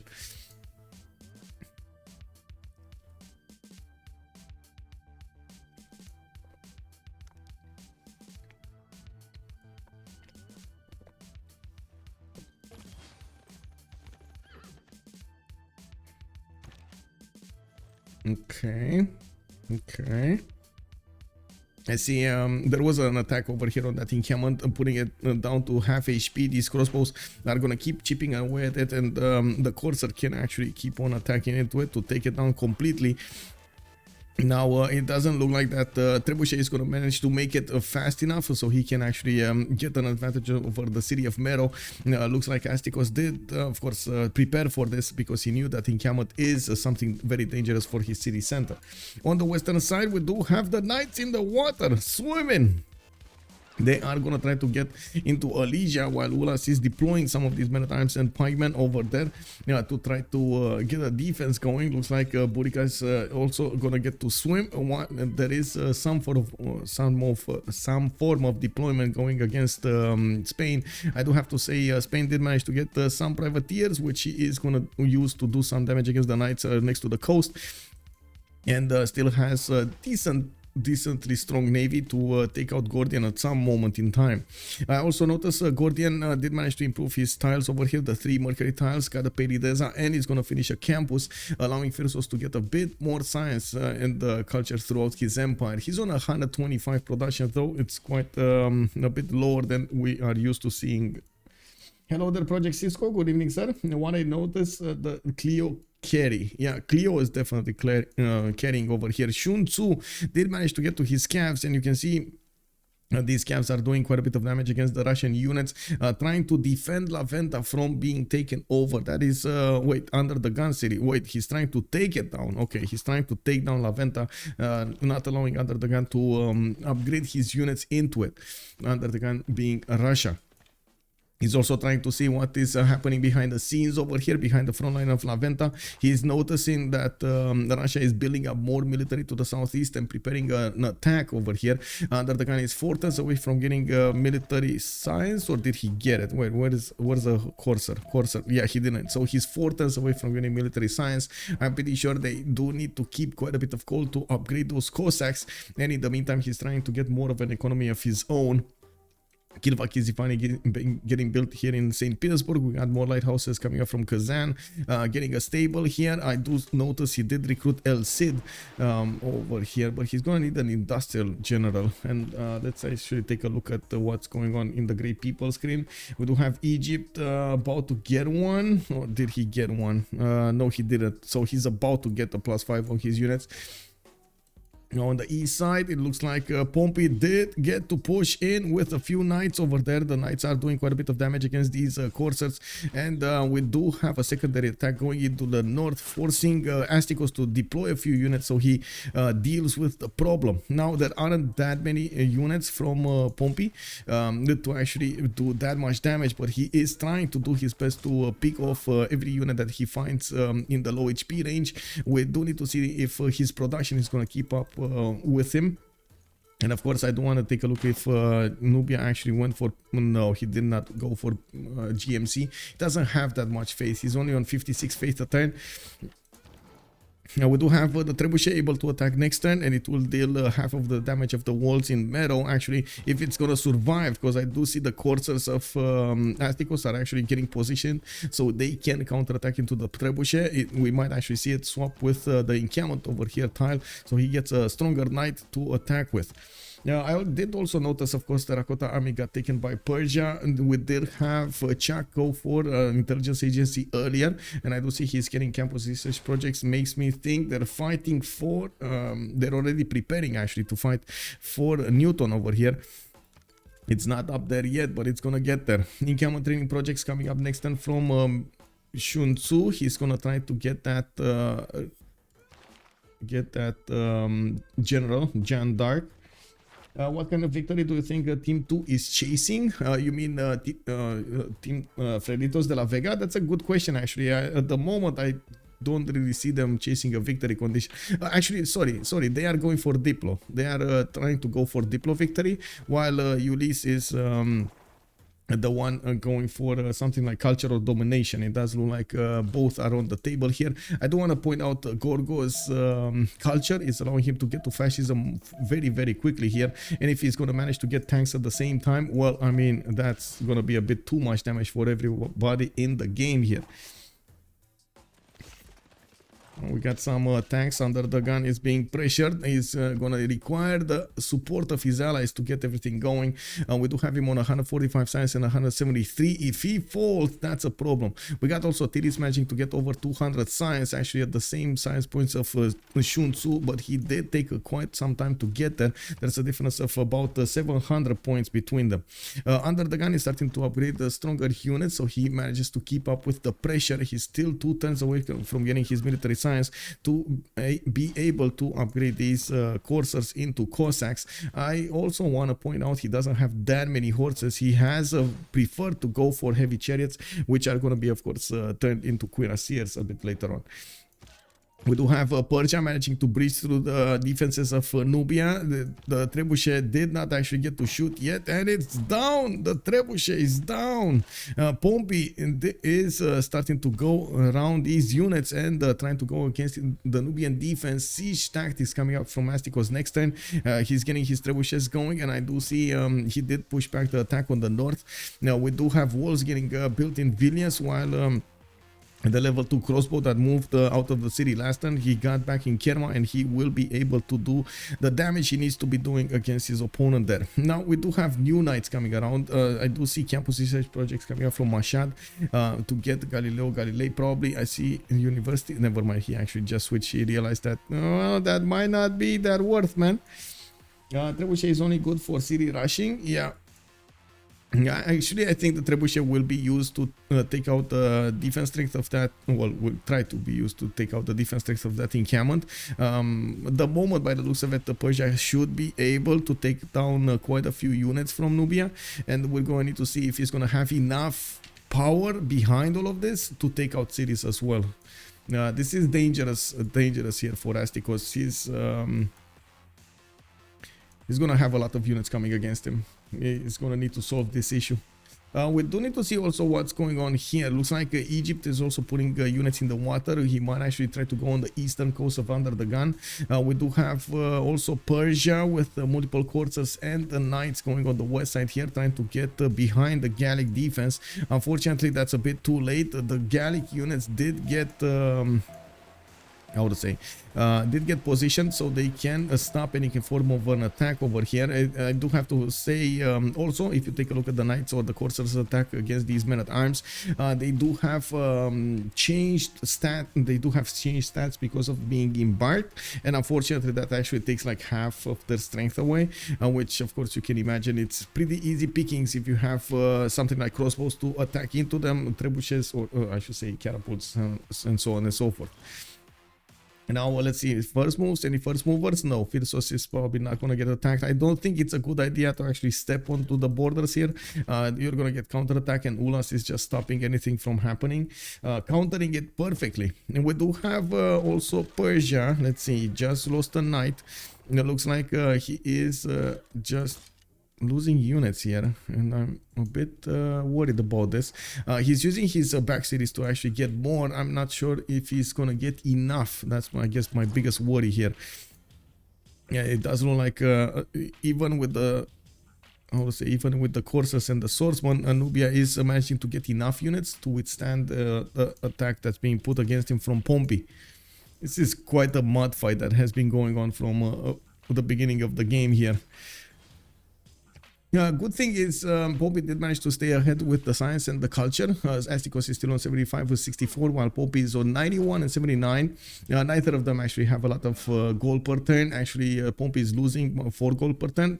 although we do have 177 production available for Persia to put into these units and train them up really quickly and send them towards their opponents. Now he's using half of the production to get simming done and half of the production for units, which, to be honest, it kind of makes sense. He's kind of equaling out the production capabilities of his opponent there.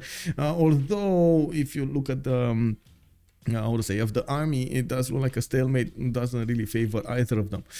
We do need to see also when Gorgo is going to come online. I do see him started up to put these encampments down, and yeah, there we go. We do have a lot of encampments down. This means he is going to try to focus his efforts into getting his military academies going from multiple cities, so he can generate the oil he needs for the tanks, even though he does have some oil over here, tanks and artilleries, I gotta say. Even though he does have some oil in the water and probably some oil around his territory, I still believe it's much simpler to actually go and safer actually to go for the oil from your military academies. Not only that, but it also gives you the option to go for direct building those armies, which is going to be much more efficient in the long term. Is there any special reason people starting to get calves instead of heavy calves? More because the meta late game did change quite a bit towards helicopters. So in some form or another, it does kind of make sense to actually have these units from an earlier stage. At the same time, I don't really see that big of an issue with, or that big of a change in the meta towards calves. The Cuirassier also is not that great anymore, I guess, in the overall meta. Not that preferred, not great, not that preferred in the overall meta. I'm just saying. We do have okay, Persian units coming around here. Still 3 of them to keep up with the necessary defense. Kabul has been kept for quite some time. Who's Kabul? Phyrsos. Okay, so Phyrsos on the west side has Kabul. Where are his units? Oh, trying to go. Oh, that's why he was getting. Okay, he might actually go on the other side of his ocean over here to try to hit Persia from the east side. Okay, I mean, not bad, not bad. Also, Persia's knights are dangerous. Yeah, Persia's knights are dangerous. They're starting to push through the south here. I would say this is a bit too slow for comfort. And yes, we do see trebuchets coming out from the cities of Nubia. While it's gonna take a while to get some stronger units going, I do see him getting a military science in 3. He has all the gold he needs to even straight up buy units if he needs to. I also notice it doesn't look like Egypt is going to manage to push through the Russian territory properly. Yeah, it doesn't look like. And we do have UnderTheGun actually getting quite a few line infantries here. Okay. Okay. We still have this line of units going there. Russia did manage to get his Cossacks, and that's going to be a strong enough unit to fight off these calves if need be, especially in his territory. It's fine. It does get the +5 from being next to the territory. Oh, this one has an extra promotion on it. The Caparison anti-cav. Why? Okay. And support bonus. I guess that's where he gets his extra. And river defense. Okay. Never mind. Now Sun-Tzu does have 300 production to use. I honestly do not see that many industrial zones being placed around his cities. He has a lot of trade routes work, and we still need him to actually put those aqueducts and the industrial zones to get all of the bonuses throughout his empire. From that will probably mean he's going to double in his production capabilities. At the moment, he's actually putting a lot of pressure on Russia to the north, and I guess Russia will have the advantage when it comes to getting the faith used for his units. 345 faith for UnderTheGun. He just can keep on buying units wherever he wants throughout his empire if he needs something there. Astikos is actually holding on longer than I expected. Yeah, I agree. He made exactly what he needed to do to stop the attack of Persia, even though Persia a lot of the time has been considered the most aggressive civilization at the beginning of the game and one of the worst to actually defend against, especially with the immortals. It looks like he found a way. He found the correct way to actually get the tactical moves and the strategic positioning over here of his cities to stop Persia from taking out his empire. I don't get why you want camps versus Nubia. Why not just go heavy camps? When this amount of gold, they could just buy him heavy chariots and upgrade. Wait, what are you talking about? Are you talking about yeah, levied units up north over here from Phyrsos? I believe this is starting to get into that territory of how to say next era score. Phyrsos is oh no, that's not happening. When this, oh, they have been levied for some time. Okay. Coming back to the heavy camps over here, you're talking about Nubia here getting heavy calves. I mean, that's just, I guess it's getting boosted much faster than everything else, or something. It was, you know, it is what it is.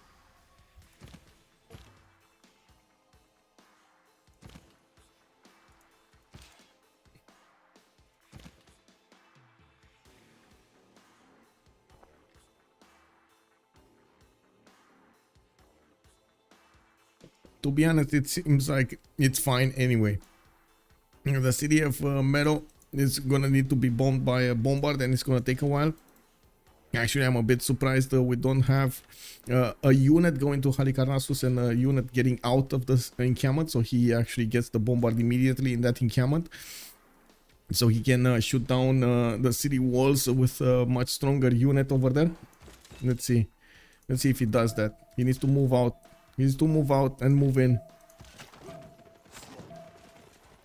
Okay, there we go.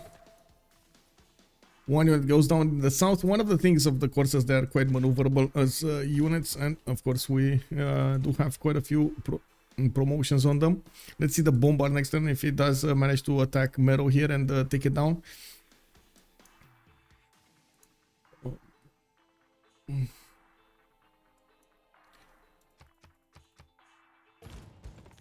Okay, bombard up. Mero city. Halfway there. You do need the follow-up units from actually Pompi to go to the front line, so he is able to keep the tiles next to the city of Mero. Hannibal Barca is also over there and giving some more bonuses, while these immortals are still doing the shots against the coursers. We do need to see if there's going to be enough damage from these knights. Probably yes, to take out the corset, and we do see the lines of defense are actually getting a little less defended. We do have Phyrsos actually moving his units to the north. Might try to do something against Zanzibar. No, that's actually his allies. Where is he going? North towards a cat. He's going towards a cat. Okay, sure. In the main cities, Phyrsos was pushed to his own borders in Drayahia. We do see that he is building up some frigates over here next to Gordian and getting a defense up in the form of these catapults, a level 3 catapult over there. Spanish conquistadors are starting to come into play, even though I don't actually see enough of them to make a play here. Now we do need to see if he's going to be able to use his advantage of that religion against somebody. Zen meditation with stewardship. He's getting a few of these missionaries so he can spread it around his cities and get that extra amenity from. And we do need to see, there we go, the +5 combat strength versus civilizations following another religion did get activated over here on the courses of Spain. Well, I guess, wait, it says +5, but I'm not so sure it actually counts, because it's what, plus 45, okay, 51, 53. No, it's +3, guys. It says +5, but it's +3. So it's 46 base strength, +5 military alliance. That's going to be 51, +2 the flanking bonus, right? And he's going to get 53. And there's just 3 remaining until 56. So it's a +3, but it just doesn't say it's +3. Kaninshan, good evening. Also, sorry for not noticing.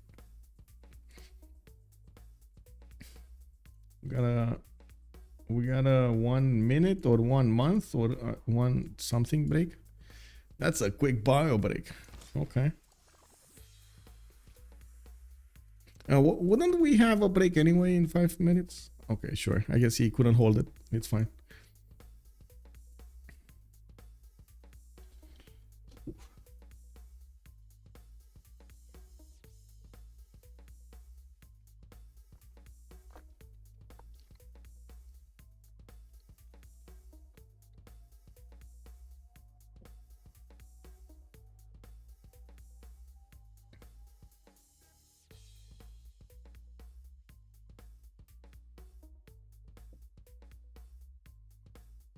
Spain bonus is +3 in PVG, probably a visual bug or not coded display correctly. Yes, Forkina, thank you so much. That's one of the subjects we had at the beginning of the game. You know, we talked about Spain actually getting its +5 neuter to +3, and then I think Wayne's it was that told us that it's still +5 in his games. He saw +5, which kind of makes sense because yes, sure, in the display screen it does tell you +5, but if you actually count up the bonuses, it's +3. So it is what it is. We're probably gonna have a follow-up update from BBG, and we're gonna need to see if they're gonna fix this as well. It's fine. I mean, we've seen this happen quite a few times in other versions. Unfortunately, there's a lot of updates to do, and yes, I know everybody wants to have them like everything done and so on, but there's just so many updates that at some point it's you're gonna miss a few, you know.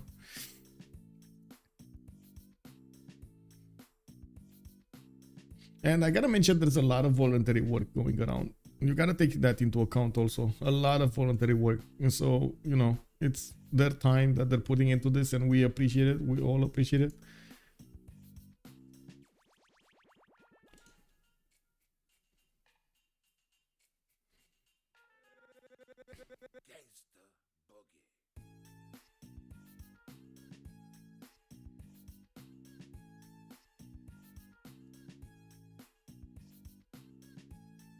I was looking through wait, did they start? No, I was looking through the BBG server to see what was done here.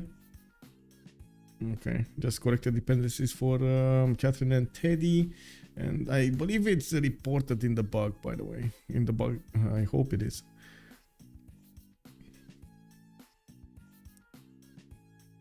Let me see.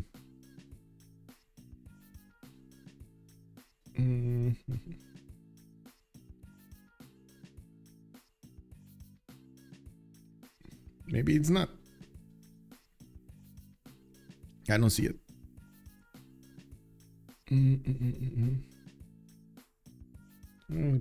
Byzantium region. No, Shah.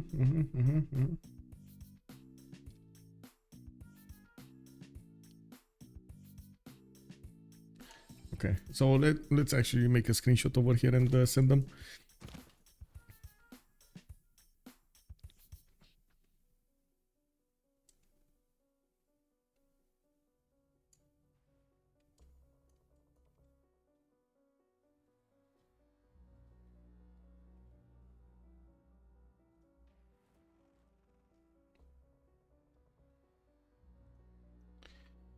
Spain +3 against other religious civs is displayed correct.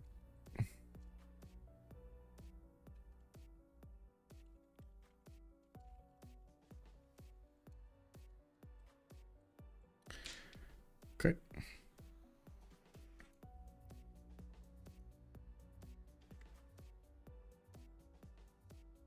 Wait, what?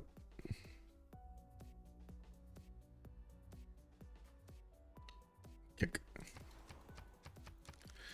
Anyway, let's see what game has come out. I don't know why I can't do this.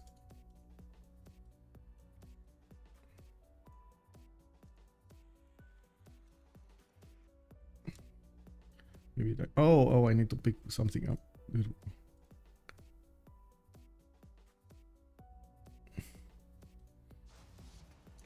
There we go. Bug report submitted. Okay, we do have items for Forbidden City to come out from Kazan. Looks like Egyptian calves are starting to get onto the front line here, and they will meet these Cossacks on the battlefield. Unfortunately, well, the Cossacks will be a bit too strong for them. We do have Kisivani finished up earlier for Russia, and by the looks of it, he is using it to keep La Venta. He's using it to keep Yerevan, getting those extra points for faith throughout his empire. We do have Phyrsos on Kabul. Looks like Czech is on Cahokia, Ulhas on Bandar Brunei, Czech is also keeping eye on Thaya, and Pompi is on Hong Kong. On the west side, Ulhas Okay, it's also gonna get some defense from Russia, from these Egyptian cavalries, but it looks of it Russia's Cossacks are gonna help him deal the damage against these calves and not allow them to pillage all of his territory, while he did manage to keep an eye out against these units from Persia. Now, Persia doesn't look like, I should say, Phyrsos doesn't look like he's gonna have that much production to make upcoming units and use them to defend himself. The longer the game goes on, we might actually see Titiits start to take down Persia over here on the west side. Titiits with his conquistadors, or I should say with the upcoming units. You can see these calves coming around here that will be turned into helicopters, will be a bit too strong for the Persian armies to handle. Phyrsos is only on 84 science and 75 culture, and of course the total difference between them is getting quite big. Now we do need to see if the helicopters will be taking cities anytime soon. I do also want to point out military engineering is coming up from Phyrsos over here in 1 turn, 5 turns away from nationalism, while Titiits is going to finish his steel walls. He still needs refining, combustion, and then go towards what was it, the next one, anyway, something materials. Let me actually take a look over here. Totally forgot this. And plastics and synthetic materials. There we go. Plastics and synthetic materials. Persia is gonna need to figure out what to do against these calves. Pompi is next on ballistics and nationalism. He is gonna have quite a few knights that will turn into cuirassiers, and we're gonna see them on the battlefield. Now the calves don't actually do that much damage even against these knights of Persia. And we do see that Pompi did manage to take down the city walls of Mero. That actually brought the calves upgrades did brought the city to a higher strength. And even if he'd lost its city walls, it's still quite hard to actually get in there. This also, I do have to point out at some point Persia did manage to recover the health of that encampment's walls, and will need quite a bit of time for these Nubian calves to chew through it. We still have a decent difference in the production capabilities of Pompi and Astikos, although I do have to say this is gonna be a problem. If Persia is gonna get in with some knights, now we might actually have quite a few pillages coming around from Persia, and it will take some time for him to reposition units on the east side to take care of them. Also, if Russia loses out on Congress meeting, I think this game is in the bag. You mean if it's gonna lose at least 2 points? Yes and no, I guess we'll see. I also want to see who's actually trying to get that Statue of Liberty. I do see something here, but this is the Great Lighthouse. This is not statue. And in the capital city, he could place it. He does have a harbor there, and I'm pretty sure it's quite a productive city. What I don't actually see at the moment is a lot of industrial zones being placed around his cities. Well, I guess he does have a lot of faith to work with anyway for the units. He's managing to push back Egypt, and I do see Egypt is starting to get his cuirassier corps to the defense here. Cossacks are gonna have a problem to go against those, but his own cuirassier corps might have a thing. Wait, did I see Crusade?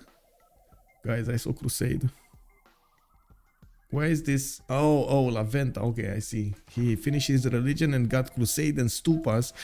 So he's gonna try to convert the city of Akhetaten with Crusade. I do have to point out Egypt did not actually build holy sites, so he can't really defend against this with his own missionaries. Persia is about to clap Pompeii. Yeah.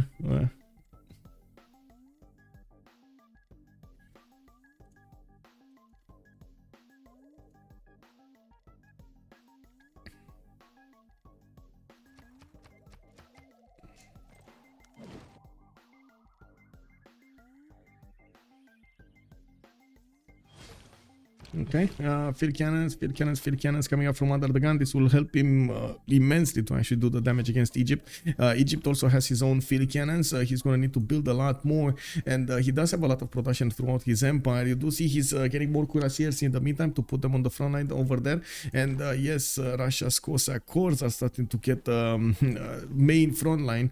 We do have these Sun-Tzu calves trying to get into the north part of the cities of Russia, trying to get some more pillages going, get that gold and try to put the pressure on Russia's defenses. I do see Chuck did manage to get to 552 gold a turn. Amazing gold generation coming up from Chuck, especially because of this, how to say, gold per turn he's generating with Cleopatra. He's getting a few more campuses going pretty good, and I do see him on 208 science with 347 culture. He's getting ideology. He's going to be quickly on fascism, and of course, you can imagine this is going to be quite a problem for Pompi on the east side, and also for others, for example, for Spain on the west side. We do need to see exactly who is going to try to go against, and how, what kind of units he's going to want to get against his opponents. We've seen, of course, the helicopters be preferred by the players, but at the same time, artilleries and so on are going to be much, artilleries with tanks are going to be much easier to take down cities with, depending on when you get there. If you get there before steel with your helicopters, sure, that's going to be easy pickings. Those helicopters will just take over cities. If you get to steel, you get a lot of damage done on return. So we're going to need to see if he's going to have enough armies to do enough damage to take over cities. Now we do see him going for military science here. I do see Sun-Tzu is going to get steel walls next, Astikos gunpowder, and I do want to double check what's going on here. We got 2 more turns out of this era, and looking at the era score, Chuck did manage to secure his 3rd golden age. Titiits is 6 points out from getting another golden. Ulhas is going to need 8 points. We got UnderTheGun over the necessary threshold, so he is going to be in a 3rd golden age as well, while Pompi is going dark over here on the eastern borders. He's also going to require a lot of gold. I gotta say, Pompi is having a bit of an issue with the gold per turn, and his allies are going to need to give him the gold so he can upgrade these night cores into cuirassiers and keep on pushing Nubia. Now, that being said, Astikos does not have yet nationalism, so the core units of Persia will be quite strong against his opponent here. Biggest issue is, will he get enough core units? And that is the weakness of, for example, not having this big of an economy on your team, because you don't have the flexibility of getting those units when you need them. And you can imagine having him upgrade those units now instead of waiting another 5 turns to actually bank enough gold.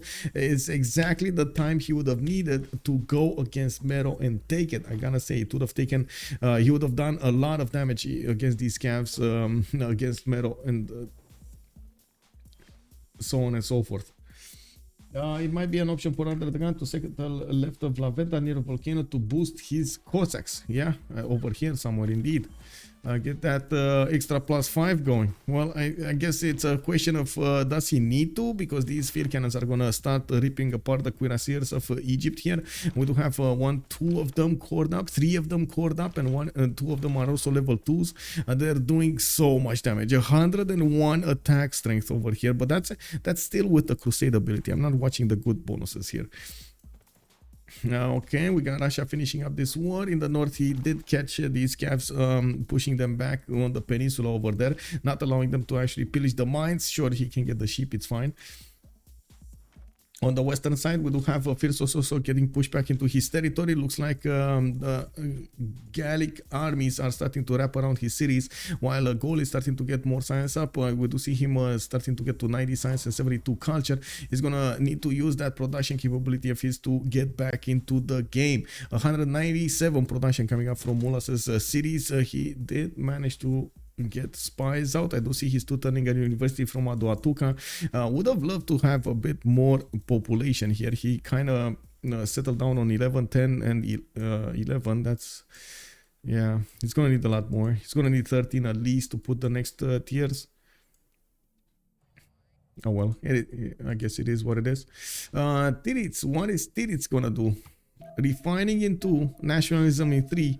I do see him getting quite a few courses over here. Did manage to convert his cities to his religion, getting that Zen meditation going, and did get an ironclad to see exactly what's happening here in the city of Gordian. Where's the party, guys? Well, Titiits is finding out that there are quite a few angry Persian units next to the shores, and he's gonna try to get out with the ironclad alive there. Wait, is anyone else genuinely giving props to Russia for being at war and still doing Diplo victory? I mean, the irony of that one, Il Ripper, right? No, it is what it is, man. Forbidden City coming up in Kazan over here. We do have Tula with amphitheater, and I do see finally military academies coming up in Moscow. He definitely needs that old generation to ramp up, and also the ability to get those armies up when he will get them.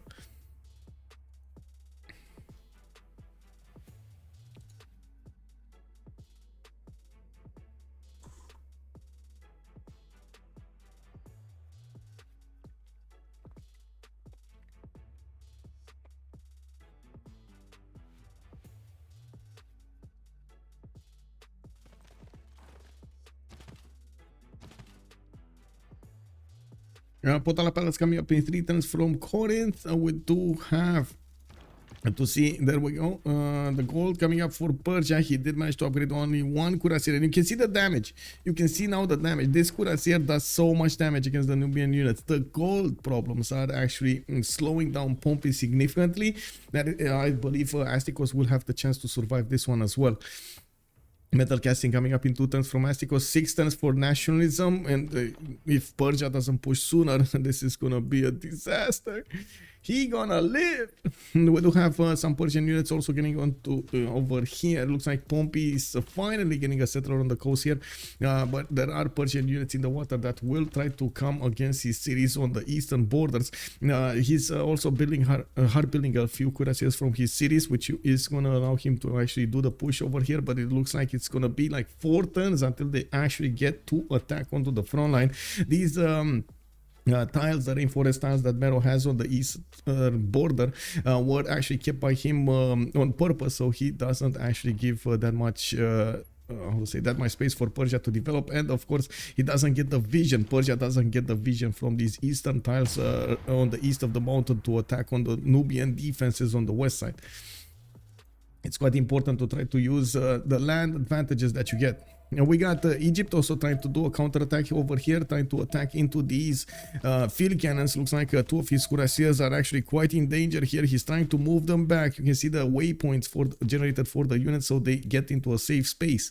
Now I don't think that's actually going to help him that much. Anyway, let me actually finish this up, and we're going to talk about, we're going to have a pause, and we're going to talk about what happened. Me, religious, actually science.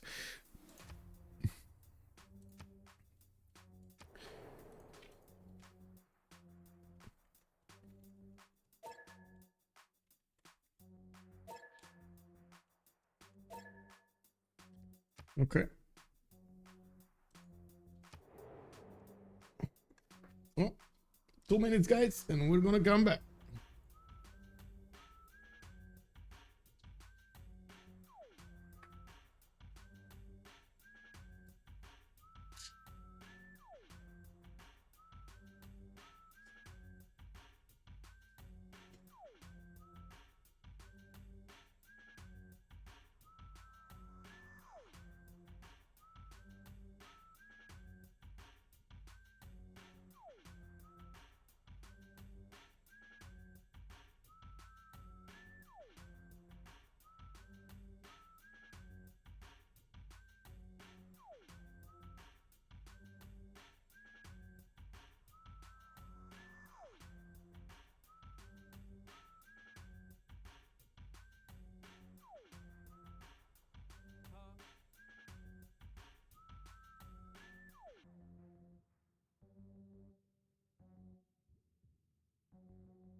Dum, dum, dum, dum.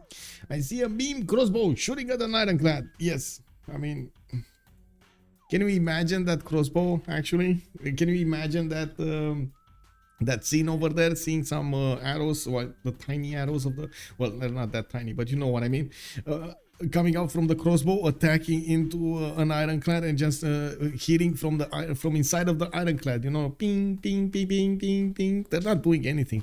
I don't know why even they get damaged like this, because in reality, I don't think they do anything, unless they're like those spears from Avatar. You know, the big spears made out of that awesome wood and whatever they were. We got campuses coming up from Halicarnassus. Okay, that's a +3 over here, +4 actually. Oh, right, the mountain and the 2 districts. We do have the cuirassiers getting some more help over here from the field cannons. The field cannons can do quite a bit of damage against the Nubian units. You can see them two-shotting the calves if they need be. On the western side, we do have Nubia, we do have Russia pushing in with his bombard corps. Now, it does seem like Cleopatra did manage to get steel walls, and it's going to be very hard for these bombard corps to actually chew through the steel wall enough time. Looking at the World Congress, we did have a new district built here, culture bombs for Cleopatra. Cultural city-states do provide the 100% yield type. Oh, and the UnderTheGun is going to get 2 Diplo points. Would have loved to actually have Kumasia right about now. Well, Ayutthaya, man, Ayutthaya. Now we do have more of these science points, science districts actually coming around from Chuck. He's 2 turns away from getting rifling. He did manage to keep his golden age. He's in a reformed golden age, 639 points of gold, 567 production. You can see his production is booming with very well placed dams and aqueducts for his industrial zones. His 212 turning Statue of Liberty, trying to take it away from Russia. Russia is turning it as 9 turns away from finishing it. And I guess neither of them actually have chops here. There is 1 chop here. 1 chop to rule the world. I guess it all comes down to maybe engineers or straight up time over here. We do have Greece making 9 great engineer points a turn. Russia is on 6. Next one is not really a useful one, and I don't see any recruited yet. Something like Isodor or something. Well, Isodor, I'm pretty sure he got used. Filippo Brunelleschi would have been another choice here for him to use. It doesn't look like. Now we do have tank pre-builds, heavy chariot armaments coming out from Rhodes. Also, he does have military engineers starting to build their pathways for those resupply lines towards Haraiva. I guess this is one of my curiosities, if he's gonna try to go directly east towards Haraiva and then try to go against Mashhad, or do something else. We do have Persia still on focused as much as possible on Nubia, trying to keep him from simming and trying to do as much damage as possible with these units. Ooh, 1 cap got out. Okay, well, he tried to reposition. The cuirassiers are getting in. They're quite strong, and it doesn't look like Pompi received the gold that he needed to actually upgrade all of his units. He has a lot of army. He just can't upgrade properly. We do have Russia also getting the position on the city of Akhetaten and starting to convert Akhetaten with Crusade. Getting an extra +5 would be amazing over here on Russian units to attack into the Egyptian units. Sun-Tzu is in trouble. We do need to see if his production capabilities are going to allow him to actually get this defense going. We do have Forbidden City coming up from Kazan in 2 turns, 8 turns for Statue of Liberty, and Russia did manage to finish off those units from the north, attacking into him, trying to pillage his territory. Now, in the yields tab over here, I do have to mention Titiits also did manage to get reformed coinage on the other side with 387 gold points. He's going to have quite a bit of gold to upgrade his units. We do have him putting calves in the water on the east side, and he is 1 turn away from getting combustion. He needs 2 more plastics and synthetic materials to get to helicopters, so he can actually attack into the cities of Egypt over here if he wants to. Of course, getting into his how to say, into his trader line would be very important. Now, Chuck does have reformed the coinage. His traders cannot be plundered. International traders do provide +3 gold per turn, so this is an economic pathway that he's not going to get to pillage easily. Let's actually take a look on the west side here. What do we have? Okay, does look like we got a quick pause over there. It's fine, it's fine.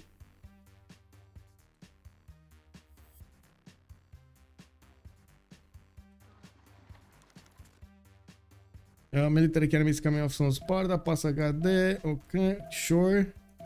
Bactri coming up over here as well.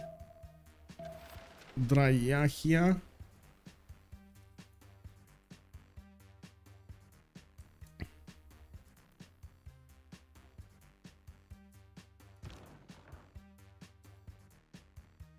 Okay, okay. I still think actually Chuck is going to be the one that's going to tip this war over towards his team, especially when he's going to go against the Persia over here on the east side with those tank armies. He's going to start taking cities from Persia quite quickly and going to liberate, I would say, the siege on Nubia. We don't see Persia getting enough advantages, so he can push through Nubia's territory, even taking the capital in the meantime. So I would say Chuck definitely has enough time to get to his own combustion and attack into his opponent, refining in 2 turns. Afterwards, it's going to be steel and combustion. In the meantime, he's building up his science capabilities, more campuses, more universities coming online. Cahokia got taken in the south over here. Looks like Titiits did manage to get that city taken away, and I believe Chuck just dropped like 130 gold points per turn, down to 530. Still a good economy, but it's much lower than it was before. It doesn't look like they're also prioritizing at all, actually going against Phyrsos. Titiits is gonna try to go against Egypt over here on the east side with his tanks, with his helicopters, and it will take him a little bit more time to get to plastics and to move that army with synthetic materials towards his opponents. While in the meantime, UnderTheGun is fighting in the mud over here. We do have him barely getting rifling and mobilization in 2. Yes, he does have Cossack Corps, but now these guys will need to fight the tanks on the front line. Even if he does manage to get Akhenaten converted to Crusade, it doesn't look like his armies are, his units are able to attack into the tanks properly. And also Sun-Tzu will probably gonna start taking down units now, having the ability to have all of that flexibility of getting his tanks upgraded is allowing over here Sun-Tzu to be strong even against Russia. We do have more tanks coming out from his cities. It will take another wave of 4 turns to actually get there. Tank corps coming out from Akhenaten in 3, and that should tip the number of units. Actually, I think he already tipped the number of units. This tank corps, for example, will move next turn. It doesn't receive that much damage from these field cannons, and the field cannons will be what, 1 shot? Yeah, they're 1 shot. So it's just a matter of time until these tanks are going to start taking down the Russian armies. Of course, Cossacks not having that much of a defense against the tank corps either. I do believe UnderTheGun will need to reposition most of his military back into his borders as quickly as possible to get these Cossacks with a bit more strength on them. From the +5 combat strength when in or around your cities. 5 turns to get Statue of Liberty in St. Petersburg. UnderTheGun did gain another 2 diplo points in this Congress, so he is on 10 out of 20, can get 13 out of 20, and I do want to see if he is gonna have Potala built anywhere. That would put him on 14 out of 20, quite close to the win. I gotta say, quite close to the win, but still far away, as in he's still going to need another Congress after this to get the win, and it does look like at the moment there's a bit more of an advantage in Team Ulyss to get the Diplo favor going. Okay, finally more cuirassiers are getting upgraded here. He is moving his units towards the front line and getting into Mero's borders. We do have, by the looks of it, oh man, he's not doing it fast enough. It's not fast enough. You do see these heavy chariot armies coming up from Greece. Well, Greece is 2 turns away from getting steel. Right afterwards, he did get, of course, refining. He's getting war department, and I believe he did get the fascism. Yeah, he is in fascism, so he's going to have a +5 on all of these units.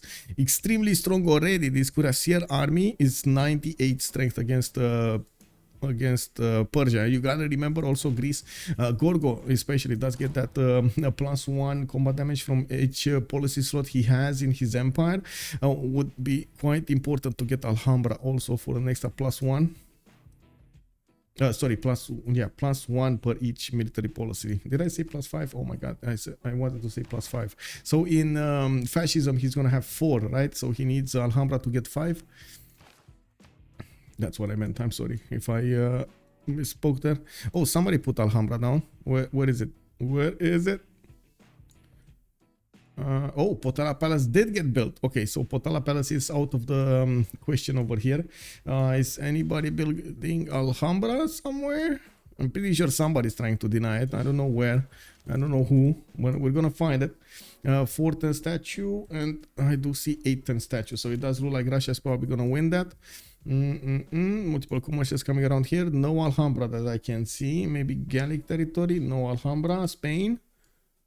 I don't see Alhambra. Oh, there we go. 410's Alhambra in Barcelona. That would have been an extra +1. Okay, sure, it's not necessary, but still it's good to have.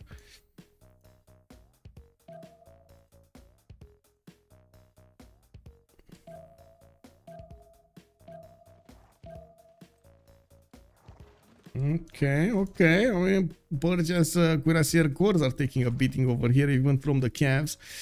There is a level 4 crossbow also available here in Mero to shoot, but I don't think it has the double attack because it did go for the garrison promotion, so yeah, it doesn't.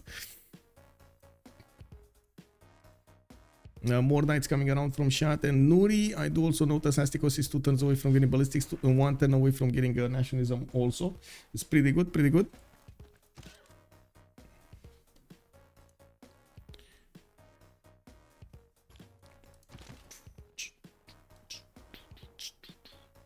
Okay, Chuck next turn steel. He's gonna boost this. Oh, actually, Sun-Tzu did boost this earlier. Plastics in 1. We do have the majority of the army of Russia retreating next to his borders or next to Valletta, La Venta. Now we do have also. Let's take a look at Titiits over here. Turning plastics in 1 turn, and of course he's going to have a major problem actually going to pillage the territory of his opponent, especially if Sun-Tzu is going to get his own helicopters. Helicopters against helicopters, well, nobody's going to win there.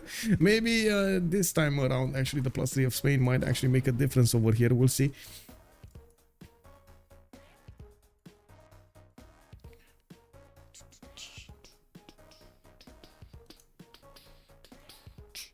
A cat has been defeated. Actually, Persia. Whoa. Phyrsos has been helped by Nubia to take a city over here. This is going to be one of his safety settles. He wanted to get something very far away from his opponents, and of course it is still in reach of the Russian armies if he actually wants to flex on this. I do want to ask, he doesn't know about it. He doesn't know what's to the north over here. That city never actually got converted by him, as in discovered. So it is what it is. It didn't get seized. Looking at the city state, let's actually take a look over here. What's happening? We got 1, 2, 3 on one side, and then on the other side we got 4 on one side. Actually, Titiits is over there as well. On the other side we got 1, 2, 3. Okay. So at least in the city states, we do have Freritos de la Vega having one more city state seized more than their opponents. So we're going to need to see. We're going to see a bit of an advantage over there in the diplo favor, but they're still far away from getting to the same level of diplo favor that their opponents are benefiting from. Team Ulyss should be able to win the next Congress hands down and put that minus point on those minus points on their opponents on Russia, especially to deny him from getting that diplo victory, which in turn will actually mean he's gonna delay the diplo victory at least 1 Congress, which is gonna be a major issue. Yeah, because all of the Gorgonian armies over here will go against his opponent. Probably Persia is gonna die here. He doesn't have a safety settler going anywhere, and nor does he have an easy way to get somewhere to put one down. Maybe getting a settler over here to the north of Gaul would have been a thing if only the Persian knights weren't there. Now we do see Pompi does manage to see these knights in the water, and he's preparing for this. He never actually settled the honey tile. He's moving his settled to the north somewhere, and we do need to see if he's ever actually gonna get to settle that in this game. Maybe that was a safety settler. Maybe I misread this, and this was a safety settler that was trying to get somewhere, but it never actually arrived.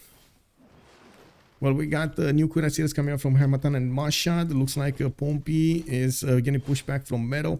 Now we do have Astikos getting his field cannons upgraded with the level 3 field cannon that he does benefit in the borders of Meadow. And that's going to be extremely dangerous to these, even to the cuirassier corps. He's getting enough gold from his teammates to upgrade everything he needs.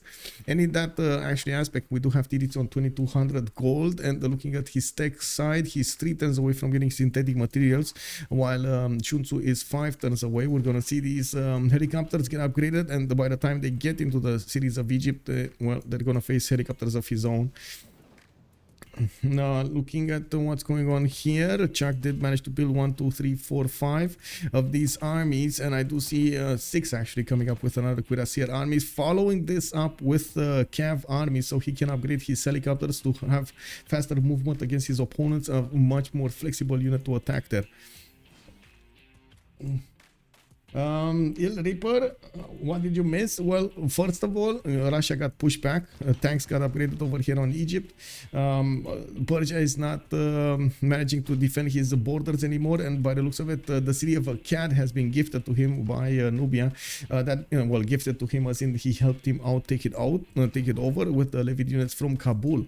That also gives him time to stay alive in the game until the last moment, until Chuck does manage to get this tank army pre-built, get these tank army pre-builds to attack into Persia.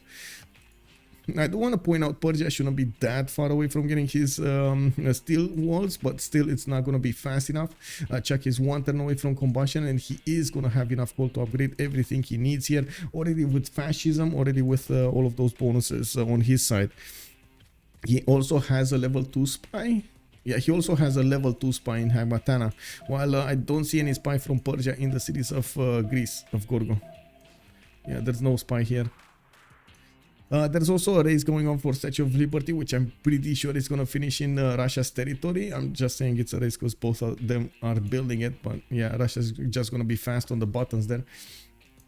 We do have a few Cav armies also being deployed to the west side. Egypt is trying to push and force Spain to upgrade a few units there. I'm pretty sure he has enough gold if he really needs to, but still aggression is good in this scenario. We will need to see if Sun-Tzu is going to manage to deal enough damage. There are quite a few calves prepared, or I should, yeah, the light calves being prepared over here by Titiits to turn them into helicopters, but he still needs 2 more turns to actually get those upgraded over there. He's building Alhambra over here for an extra military policy slot, and he does benefit from 343 science. Unfortunately, his culture is not going to be on the same level as Gorgo, for example, and that will put that fascism difference between them, not to mention the ability to get armies out. Titiits is barely getting mercantilism, let alone going for mobilization. Does he have? No, he doesn't. Let's see what's going on here. Okay, not much. Check something. Okay.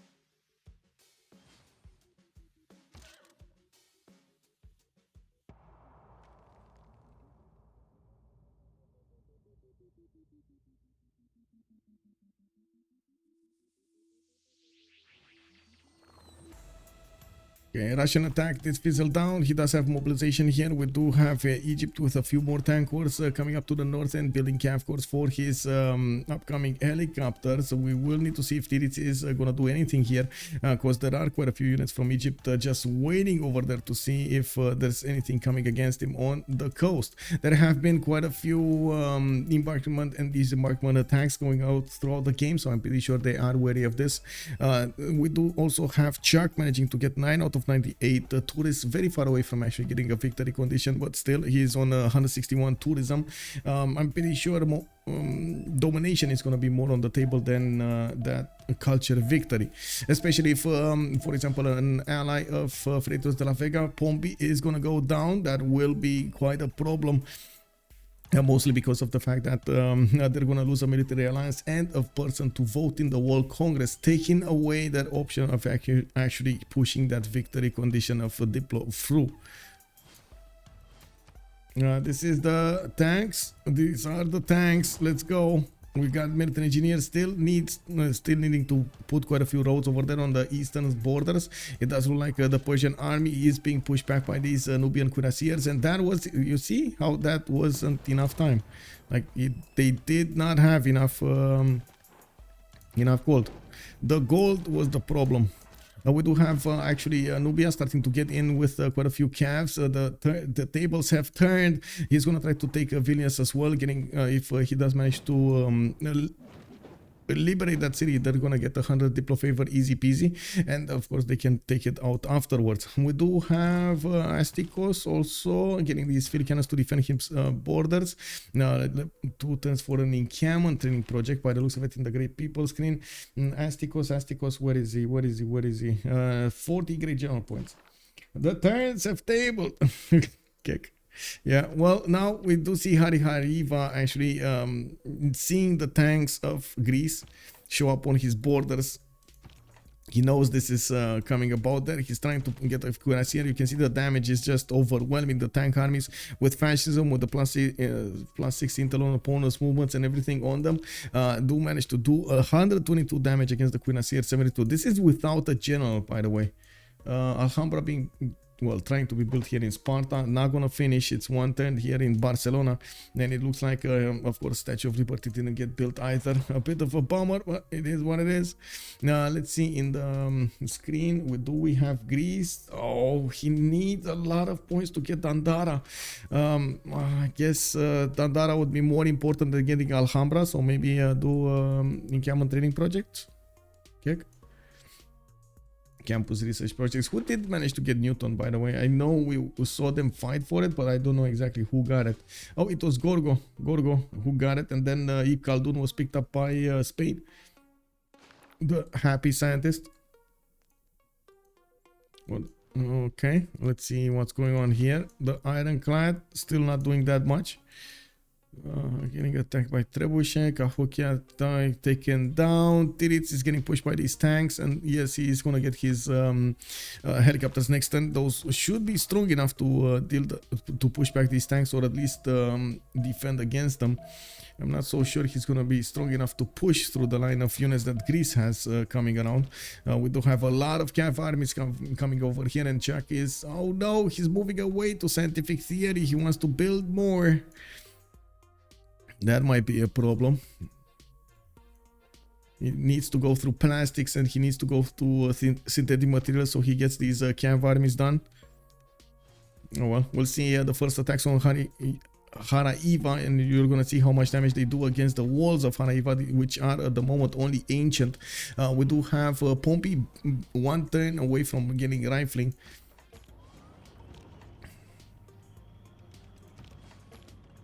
Okay.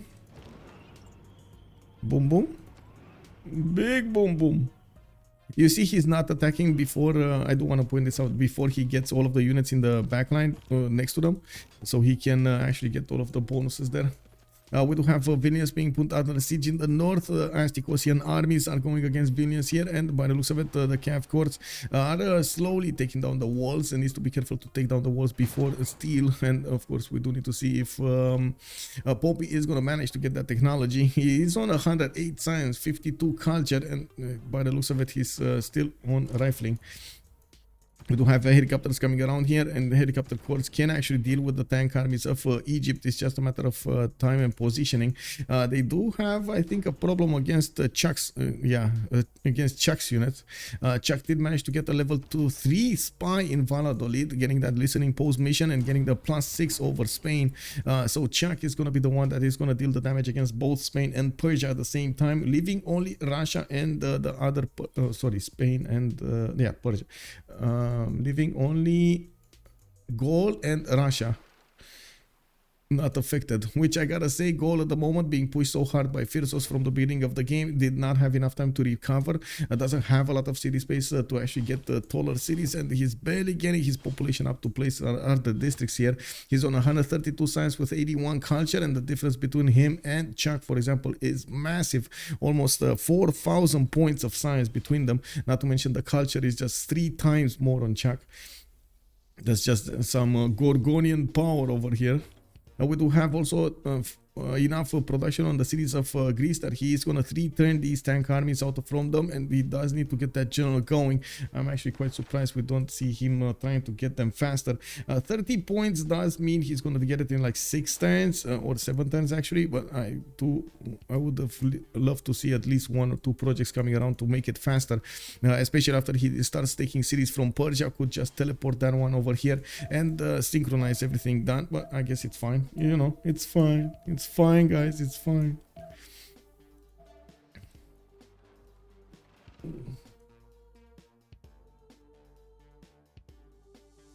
Give me a second.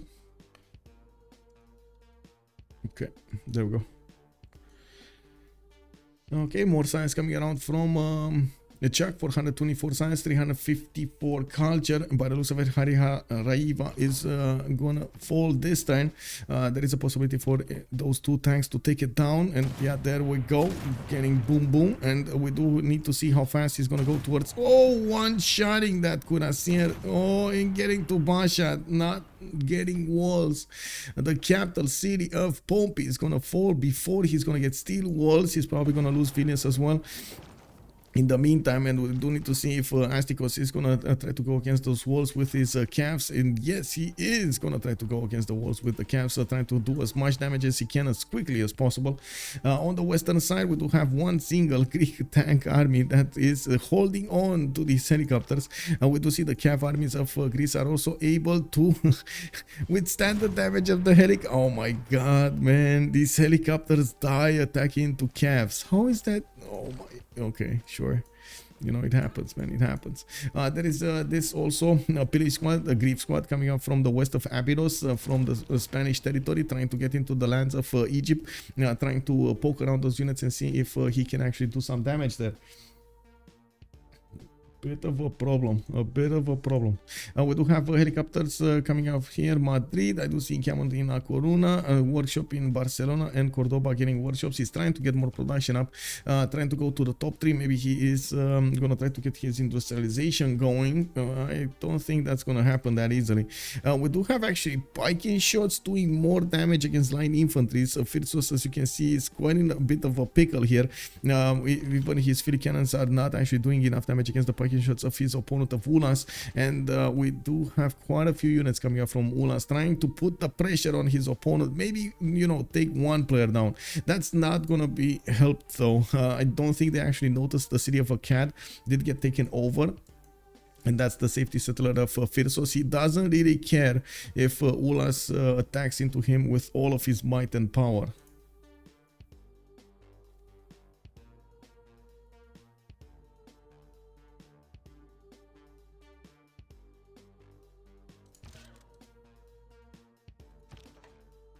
Oh, Mashad is gonna get 1 shot there. Yes, he's 2 turning ancient wall. Okay, there we go, 1 turning ancient walls. I gotta say, by I would say what happened in Haraiva, this is just, you know, 3 tank armies that are gonna take the city even if the walls go up, so not really gonna stop anything.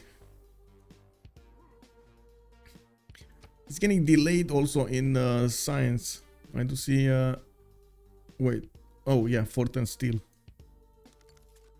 I was watching Phyrsos and I was like, wait, didn't he get steel already? Like rifling already? Oh, what happened here? Okay, so let's see the positioning over here. There are 4 tanks that can attack into the city center. It's just a matter of getting them. There we go. There we go. Getting 1, 2, 3, 4. Bam! Government plots are taken down. That campus did get converted there. We do have, as you can see, other tanks going against the other cities and taking Tarsus soon. The ancient walls probably not going to finish there. The units are not strong enough, and it does look like a Pompi is trying to get away with a settler. Now we do have a galley over there trying to attack into the knight, and it will probably deal enough damage to take it down. The knight is not fast enough to move on the coast, so he can, or I should say on the water, so he can get away from the galley. Knight 2 movement, galley 4 movement. And so this is gonna be a quick takeover of the Persian Empire, of course, with the super help of Nubia. We gotta give a big shout out here for to Astikos that did manage to survive the longest time in the game. Hyperbell Freak, good evening, sir. Hello, hello. Couldn't Russia try to go for rock pants as we saw yesterday? They can be deadly, or is the defense too strong? Yeah, it's the defense way too strong this game. Like this game, Gorgo did. They first of all they had Gorgo in the opponent's team, and second of all. Well, you do see Chuck did put up 188 defensive, 186 defensive. Oof, this is 1086, 188. That's a bit too much for him to even think of that. Well, we do have Greece actually getting his helicopter armies, and these will one-shot the helicopters of Spain. We can see quite a few of them being upgraded. Here he is going to do the damage on the west as well as on the east. The extra damage that he's getting from his military policy slots, his internal opponent's movements, and fascism are helping him deal enough damage against these units, even if they are on the same technology. And this is why I gotta say a lot of the times it is very important to have that culture going.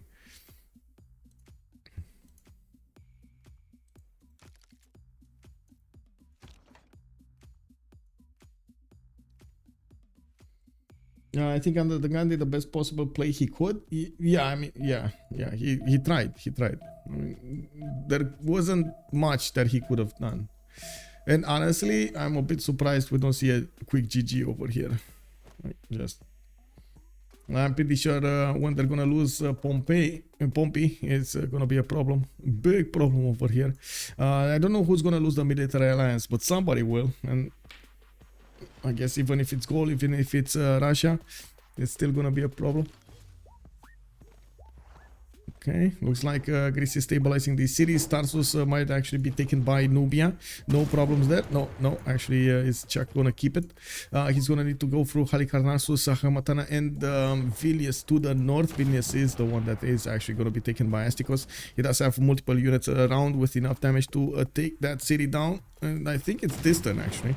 Hamatana did got taken over. Reposition those tanks to the north, even if the settler is trying to get out of there. Even if the galley is not going to attack into it, it's fine. He only has one city remaining, and there we go. They got the liberation over there. There are 8 more turns until the next World Congress, and the tanks of Greece are going to pound on the city of Halikarnassus. And that's the last remaining stronghold of Persia.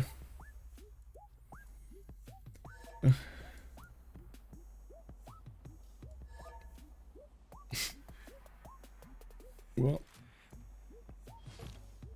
let's see what's gonna happen here when Chuck is gonna start moving with the helicopters against his opponent.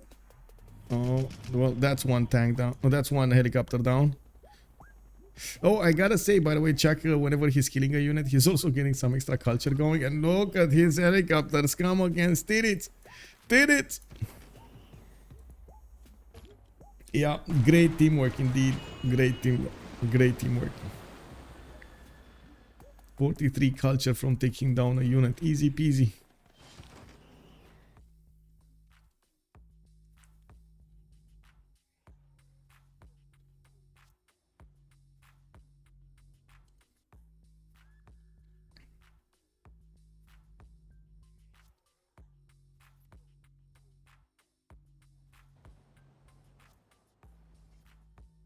Okay.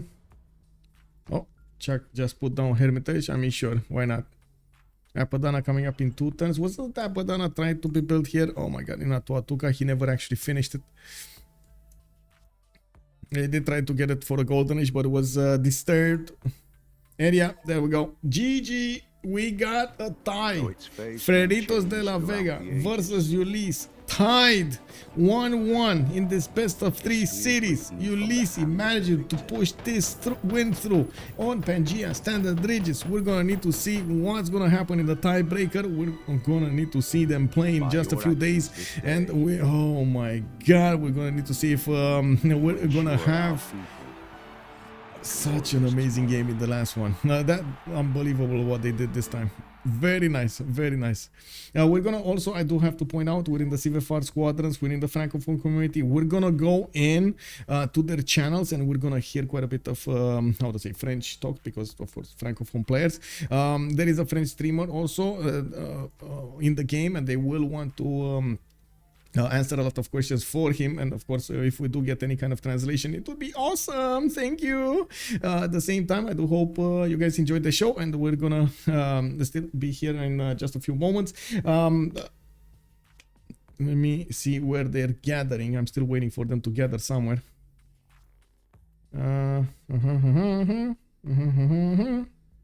No? Cette tour sans général, quoi. Well, GG, well played. Hello, Michael. Thank you. Hello. Hello, bonsoir. Oh, man, I gotta say, I was a bit worried over there with Astikos, Nubia. What's your secret, man? What's your secret? Man, I know, but I didn't see it coming, because I was like, the land is too hard to push, I backsettle, you know. Like, Yeah, no I saw you. And then you take Vilnius, and I'm like, ah, fuck. Like, GG. I mean, no general and still no win. Oh, yeah, but okay. I went Victor second, and I have defensor of faith. Yeah. Yes. Well, I made a mistake because I didn't have a holy site in that city. I didn't finish it to make Yeah, horse, yeah. and so then I had to spread. That was a bit annoying. If he comes on you before Vilnius, I think you just die. Um, I'm not sure the terrain is not that good. No? did he waste so much time on Vilnius, really? I think it was fairly fast. No? Yeah, he did. Okay. He lose like 4 or 5 turns maybe, and also on the south part, he had a warrior next to his city. He could upgrade to Imo. He had gold and iron, but he moved it next to the volcano, and the volcano exploded. So one less Imo for the push. Uh-huh. And also, if he did a better scouting and so Akkad, it could have been a game breaker. But Akkad is hard to find for him, no? If you see Kabul, he just go in the tundra with a scout, it's okay. Huh? Just he choose to scout on the south with his scout, not on the north. It's one chance of two. Yeah, I honestly didn't think this as dangerous because I didn't see the Vilnius play, so that was dangerous. Your play was really risky, Astikos, for me, honestly. You had horse so late, going irrigation into holy site next to him. Yeah, I mean, I agree. I didn't think he could push me that easily, so that's why. You know? So if I would understand that he could push me that easily, I would go straight to campus, pen and brush, and that's it. You know. Yeah, because he got like immortal. You had 410 archery still. Mhm. So if he come directly for you, I think you are in deep trouble. But it go fine. You buy horse and you are safe, so it's okay. Well played. Yep. Yeah, I mean, it was a bit difficult, but yeah, the buy horse, like, c'était prévu. It was plain. Yeah, Chuck doing Because a lot of gold. Yeah, a lot of GPT on her. No, I was man, thinking before my pantheon, either fire goddess or goddess of the hunt, but I was like, goddess of the hunt is more GPT for early There, stuff. there was not City Patreon yet, I don't even. because you did go for Platco first on every city, and early on you had only 2 camps, and you settled one Yeah. also. So Yes. But yeah, it was a really nice game anyway. The Amani on Ayutthaya, and then I guess you did the Eco Alliance, right? Yes. Yeah, With, insane GPT. And GG production. Pompi. GG Ulhas, Ouais. GG Under. Ce stade, le land. Ce stade, Astikos. The land. Oh, Yeah, the the land push. sucks so hard. Yeah, but that's why you can push me as well, because I thought you couldn't. You know, I was like, you can't push. it sucks to I mean, push into I- this, man. And then I you mean, I come like all in through Vilnius, and I didn't plan this, and I'm like, shit. Like, Yes, but even from the Vilnius, it sucks because you yeah, I can. know. That's all your I put stuff. my cities exactly for this, man. Like it's not like But that was yes, my but defensive plan. I mean, In my opinion, you couldn't push. I mean, checkmate position. Because, Si tu vas pas sur Vilnius, Pompi, tu le détruis. Hein. Tu peux pas le savoir, mais parce que il a fait irrigation into Lieusaint. Du coup, quand t'as Imo, il a 4 tours tir à l'arc. il lui a acheté un poney en plus. Ouais, ouais. Ah bah avec irrigation, je faisais des thunes aussi, hein, attention. Ouais. Et en plus, Ah, on ouais, t'en a je racheté. suis On t'en a. critique. Ah, on t'a même acheté un archer. Non, j'ai pas acheté d'archer, mec. Mais alors, J'ai pourquoi acheté t'as un pas tapé poney. Il a dû le chop, non? Il était en Ouais, il monnaie. a pas tapé j'étais en avec. menu, ouais. Ouais. Mais tu as pas tapé avec. Non, T'as- j'ai il pas est acheté resté dans la d'archer. J'ai ville. pas acheté d'archer et j'ai pas racheté de poney à ma connaissance. J'ai acheté un monument, parce qu'à un moment plus tard dans la game, parce que j'avais peur sur le timing alliance catapulte. Mais et qu'on avait beaucoup d'argent et qu'il n'y avait rien à faire avec. On m'a dit dépense pour te mettre safe. Je me suis dit, à mon avis, là, le petit monument, c'est le truc que je ferai jamais. On me demande dans le chat si t'as pas pensé à faire moine guerrier. Non, je peux pas pensé, non. Ah, c'est une bonne idée. C'est une potentiellement bonne idée, mais non, j'avoue, j'ai pas pensé du tout. Je sais pas où ils en sont les moines guerriers. Depuis que t'es parti, ils ont eu un petit rework où ils gagnent un de combat pour chaque point de culture de dogme que tu fais. So, guys, I'm pretty sure they're gonna keep on talking in French rather than actually keep you guys all waiting over here and maybe for some answer. I'm gonna send you to Historia's stream and we're gonna keep on hearing them over there. Thank you so much for everything, by the way, guys, for the follows, for the subs, and I do hope we're gonna see each other in the next ones. Not sure when the next one will be. There will be an update over here on my Discord. I do have 2 channels on my Discord, which I do try to keep as much as possible updated. We got quite a few games going on in the wildcards and in the CPL Premier and in the CivFR Squadrons in the next week's best of 3s, semifinals, and so on. Use exclamation mark Discord in my chat. Actually, let me put it up over here so you can get a direct link over here, or if you're coming up from YouTube, you can take a look at the video description down below and you're gonna get an invite to this Discord. In the meantime, I do hope if you're coming out also from YouTube, you're gonna throw this a thumbs up because you enjoyed the content, and we're gonna see each other on the live stream on twitch.tv/OnSpotTV. Thank you so much for everything, guys, and see you later, and have a good evening with some Civilization 6 gaming. Bye bye.